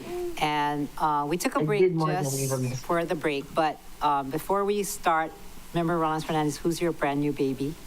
We have a minor guest with us on the chamber floor. This is Ava. Oh, hi, everybody. Hi. Hi, everybody. Okay, very good.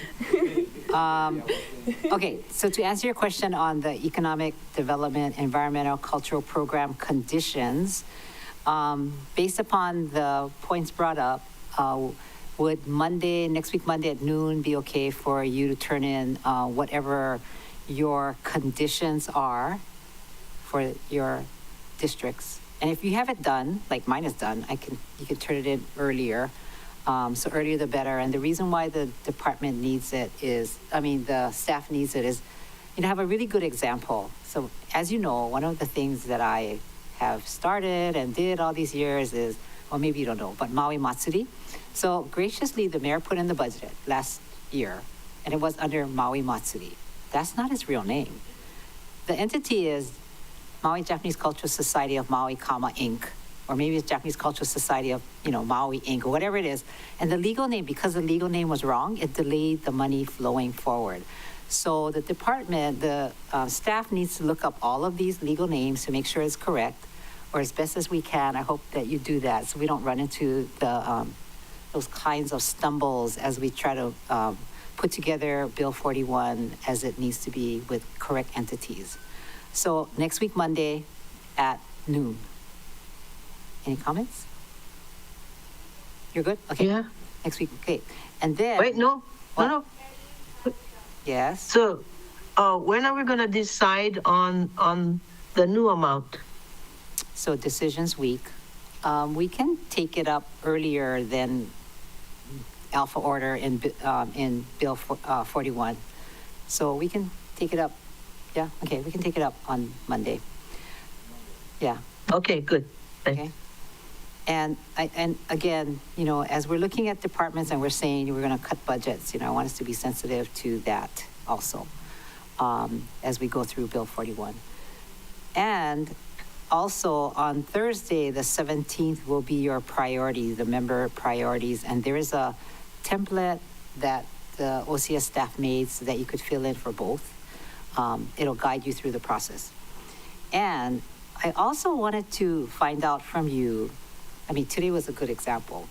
If you as a committee want to have any of the departments return to us, and I will say that I was thinking of the mayor's department, which was on April the 1st, and then also DPS. Based upon all the departments that come before us and they have situations, concerns, with DPS, I wanted DPS to come forward, and I'm going to ask staff to look through the discussions that we've had with, by then, all the departments and see the challenges that the departments are having with DPS and see how we can try to find some solutions or direction through this budget process. I know management has a contract to do a study or report or whatever the terminology is, a management study on DPS.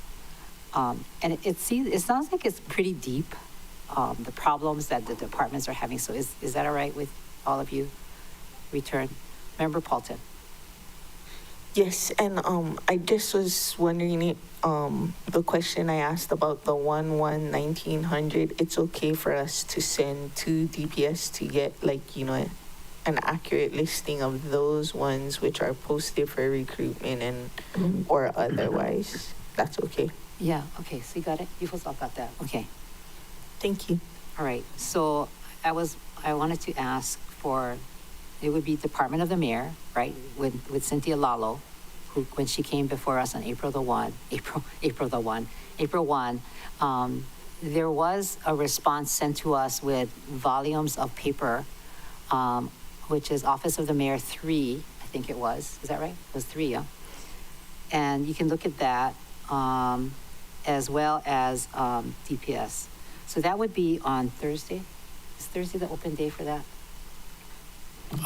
Yes, sure. There's potential for potentially Wednesday afternoon may be available depending on how deliberations go in the morning that day. But if not, the committee could consider recessing to Thursday the afternoon, although staff will just note that there is a council meeting that morning and the fiscal year 2026 public hearing that evening.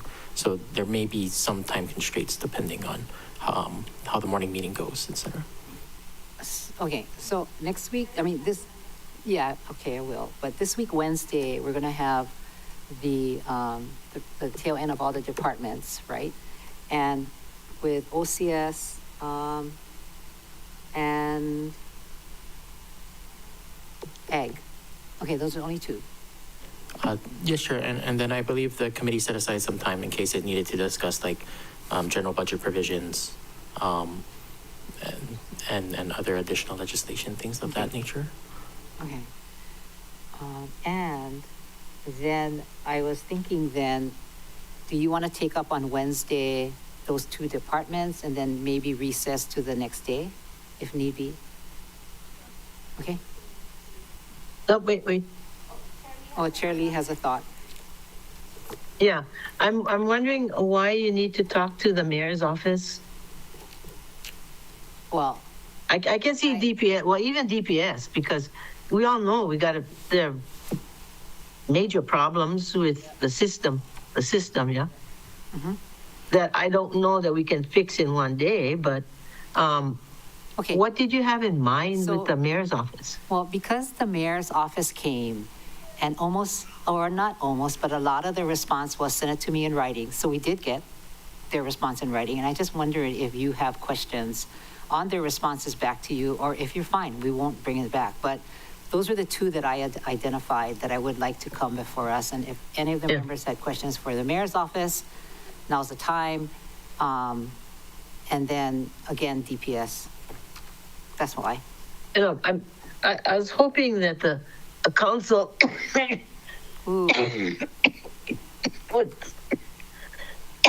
the council could agree with some fundamental things, like seriously making some deep cuts into the budget, because I can't imagine them being able to spend $1 billion. So therefore, we're overcharging. Oh, you sound so We're overcharging our taxpayers. So our total budget is actually close that's my opinion. Yeah, I agree. Huh? I agree. We have to do some cuts. The total budget, as presented to us by the mayor, is 1.5 billion for operations, and we also have CIP money and grants that we're receiving. So the total picture is really closer to 2 billion. You know, if you look at the spread, I don't know what that framework is. Yeah, not counting counting the DR funds. Oh, no, you know. DR funds is not even in this. No, DR funds already is in this budget. I know that. Okay. It's like having us, be in charge of spending $500 million. We wouldn't be able to do this in our offices. Or maybe you could, but, generally speaking, we don't have the staff, the resources, everything. So what I'm saying is this is a lot of money. And if anything, we got to focus on how do we make legitimate, reasonable cuts. Yep. Okay. And then when we see what the cuts amount to, what do we do with that? Okay. What do we do with that? Okay.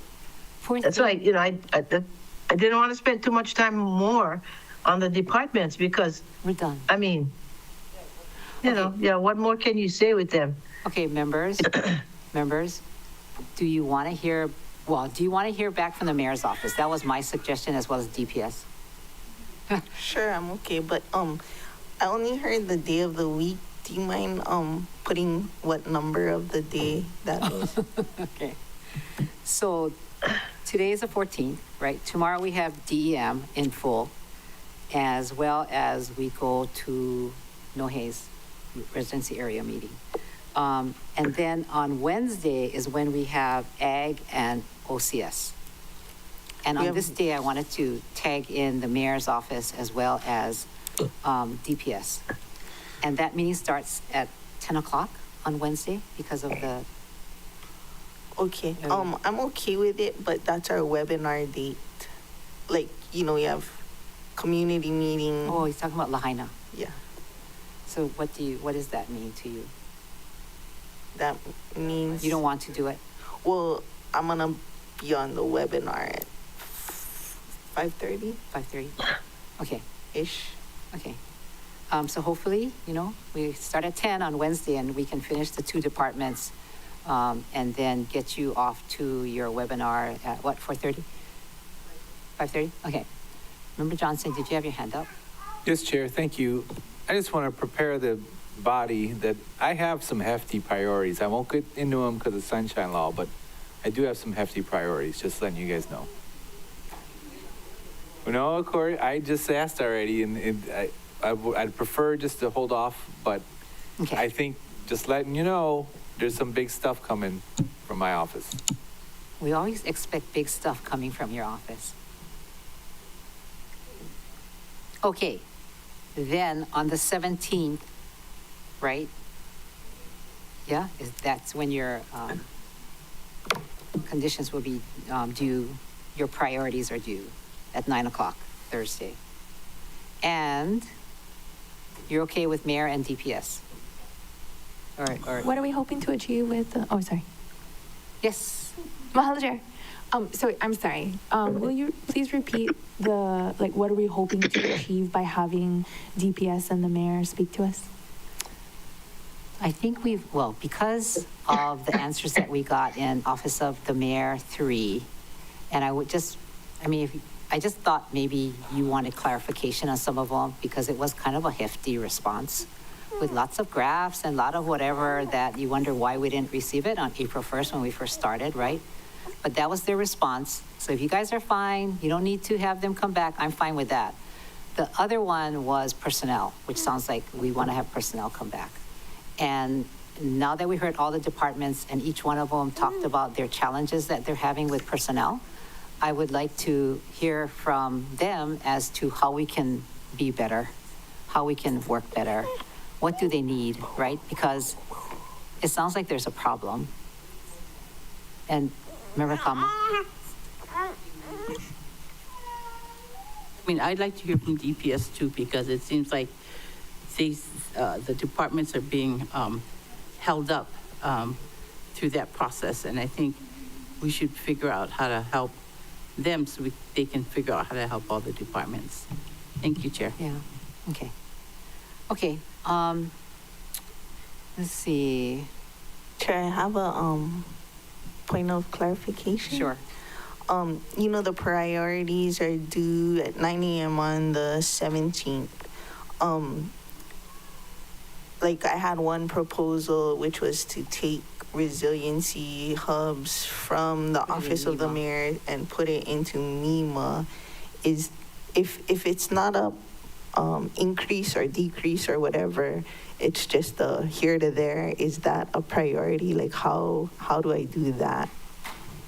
Or you'll get back to me in writing or something. I hear what you're saying, because it's kind of I don't know if the department asked you for that or. No, remember when they were here? You talked to Amos. Amos said he was open to it. And I mean, it a little bit makes sense because, you know, who knows with the election or whatever, what's going to happen in 2 or 3 years. And then that whole group of people that was working on the resiliency hub might be 2 sheets to the wind or whatever. But MEMA people should still be there, you know, so in terms of continuity for resiliency hubs, which are supposed to be around for our need in a disaster, that would be my main reason, is the continuity. Like, what if, and I'm not trying to say anything, but we've seen it happen with so many administrations, Arakawa 1, Tavares, Victorino, like just total swap out. And then we have all this money put into resiliency hubs and everybody leaves and like So where's all that resiliency hub stuff? Oh, I don't know. You gotta ask the old administration. Oh, they moved to the mainland or whatever, passed away. I don't know. So that would be my reasoning for moving it. Okay. But I don't feel like it's a So, increased priority. okay, so what I'm going to do is tomorrow, before we start at 10 o'clock, we can go over this and talk about it just so that we're all clear. So we can have our priorities as discussed, like an example of what you're saying. So, all right. Yes, Member Uhajens. I would be happy to talk to DPS again if necessary. I think it might be a good idea to talk to Office of the Mayor if OED is under them as well. If we're going to increase our budget for district funds, that's going to impact them too. And if we make that decision unilaterally and we don't get their either buy-in or ability to actually do all the grants, then there's no point of increasing our budget. We heard that from Department of Human Concerns when Member Johnson asked point blank, if we just add more money into this fund, is it going to be harder for you? And she said yes. So if we increase our budget to, from what it is now at 140 to whatever it may be, if they can actually do the grants, it's pointless on our end. I had a hard time getting all of our grantees paid out on time. And so if this is what it's going to continue to be with OED working with us, I don't know if severely increasing our budget means basically defunding OED, if that's what that looks like for us. But it might be a conversation worth having if we're taking our office budget at $140,000 per council member to, as proposed, $500,000. That's a $4.5 million budget of grants just from our pockets, rather. And so what does that look like for OE? That's not a small increase. Okay. And you remember that one of the things that Leslie is still there, right? Budget director said is that once this budget is done, that everything that is not conditioned from that particular pot, OED was going to do it, right? And I've had my condition in there saying that any action taken by the department, they got to check with, the member before they. And you heard my story, right? One day I was like, oh, look, they put all of our money out to bid, or out, for the community, and they didn't even tell us. But that was anyway, we don't want to go through history. You guys heard me say this several times. So, okay, so that's a good reason. Then you guys are all okay? Office of the Mayor? Oh, Chair Lee, hands up. Go ahead. Yeah. I just want to remind everybody, that the checks and balances of the government, we are the check on the administration.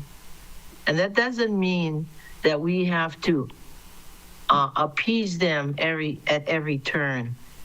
And as a matter of fact, we need to be more responsible given all the issues we've been dealt with in this last year. The 60 amendments, unprecedented. Budget amendments. And most of that money on the amendments came from carryover savings. Now, what creates carryover savings? A lack of spending. So are we going to go through the same thing again? So I hope not. I hope not. We have to stand our ground at some point. Okay. And be responsible and hold their feet to the fire. So that's all I'm saying, let's not fashion this budget to make it easier for them. That's not the point. It's to make it right. Agree. Thank you. Agree. And it just shows you by the budget amendments that were proposed with carryover savings, majority of them, that there's fat in the budget in, as we just saw, right, in the A account and all over. So, but anyway, I think we all are wanting to do the best job that we can, members. So we will hear on Wednesday from Office of the Mayor and ask them to come prepared with discussion about OED. And as you noticed, did you all notice also that usually when the office of the mayor comes out, we have a whole flood of testifiers of people whose names are in the budget. Please keep me in the budget. And I don't think we heard from anybody. I thought, wow, that's really unusual. That means OED is not paying attention. But that's fine, because we made it through. Now we're going to get all these testifiers on Wednesday. But yeah, it was quiet. But anyway, that I thought was kind of unusual. No, that's not what Member Bolton said. She said there was a lot of written testimony. Oh, we know that too. I'm just saying we usually have a flood of people come through. I like the written. It's easier on my butt, but harder on my eyes. Okay. All right. Anything? And she has her pillow. Anybody else have any comments? Okay. Members, thank you very much. Very productive meeting today, and I appreciate the departments. Thank you very much, Director Milner, for your hours that you've been spending on this budget. And we will see you all tonight, 5 o'clock for dinner, and 6 o'clock is the meeting that we'll hear from Member Cook. He went off to cook. How nice of him. This meeting is now, we're going to defer this item, and this meeting is 3:01 p.m. is adjourned.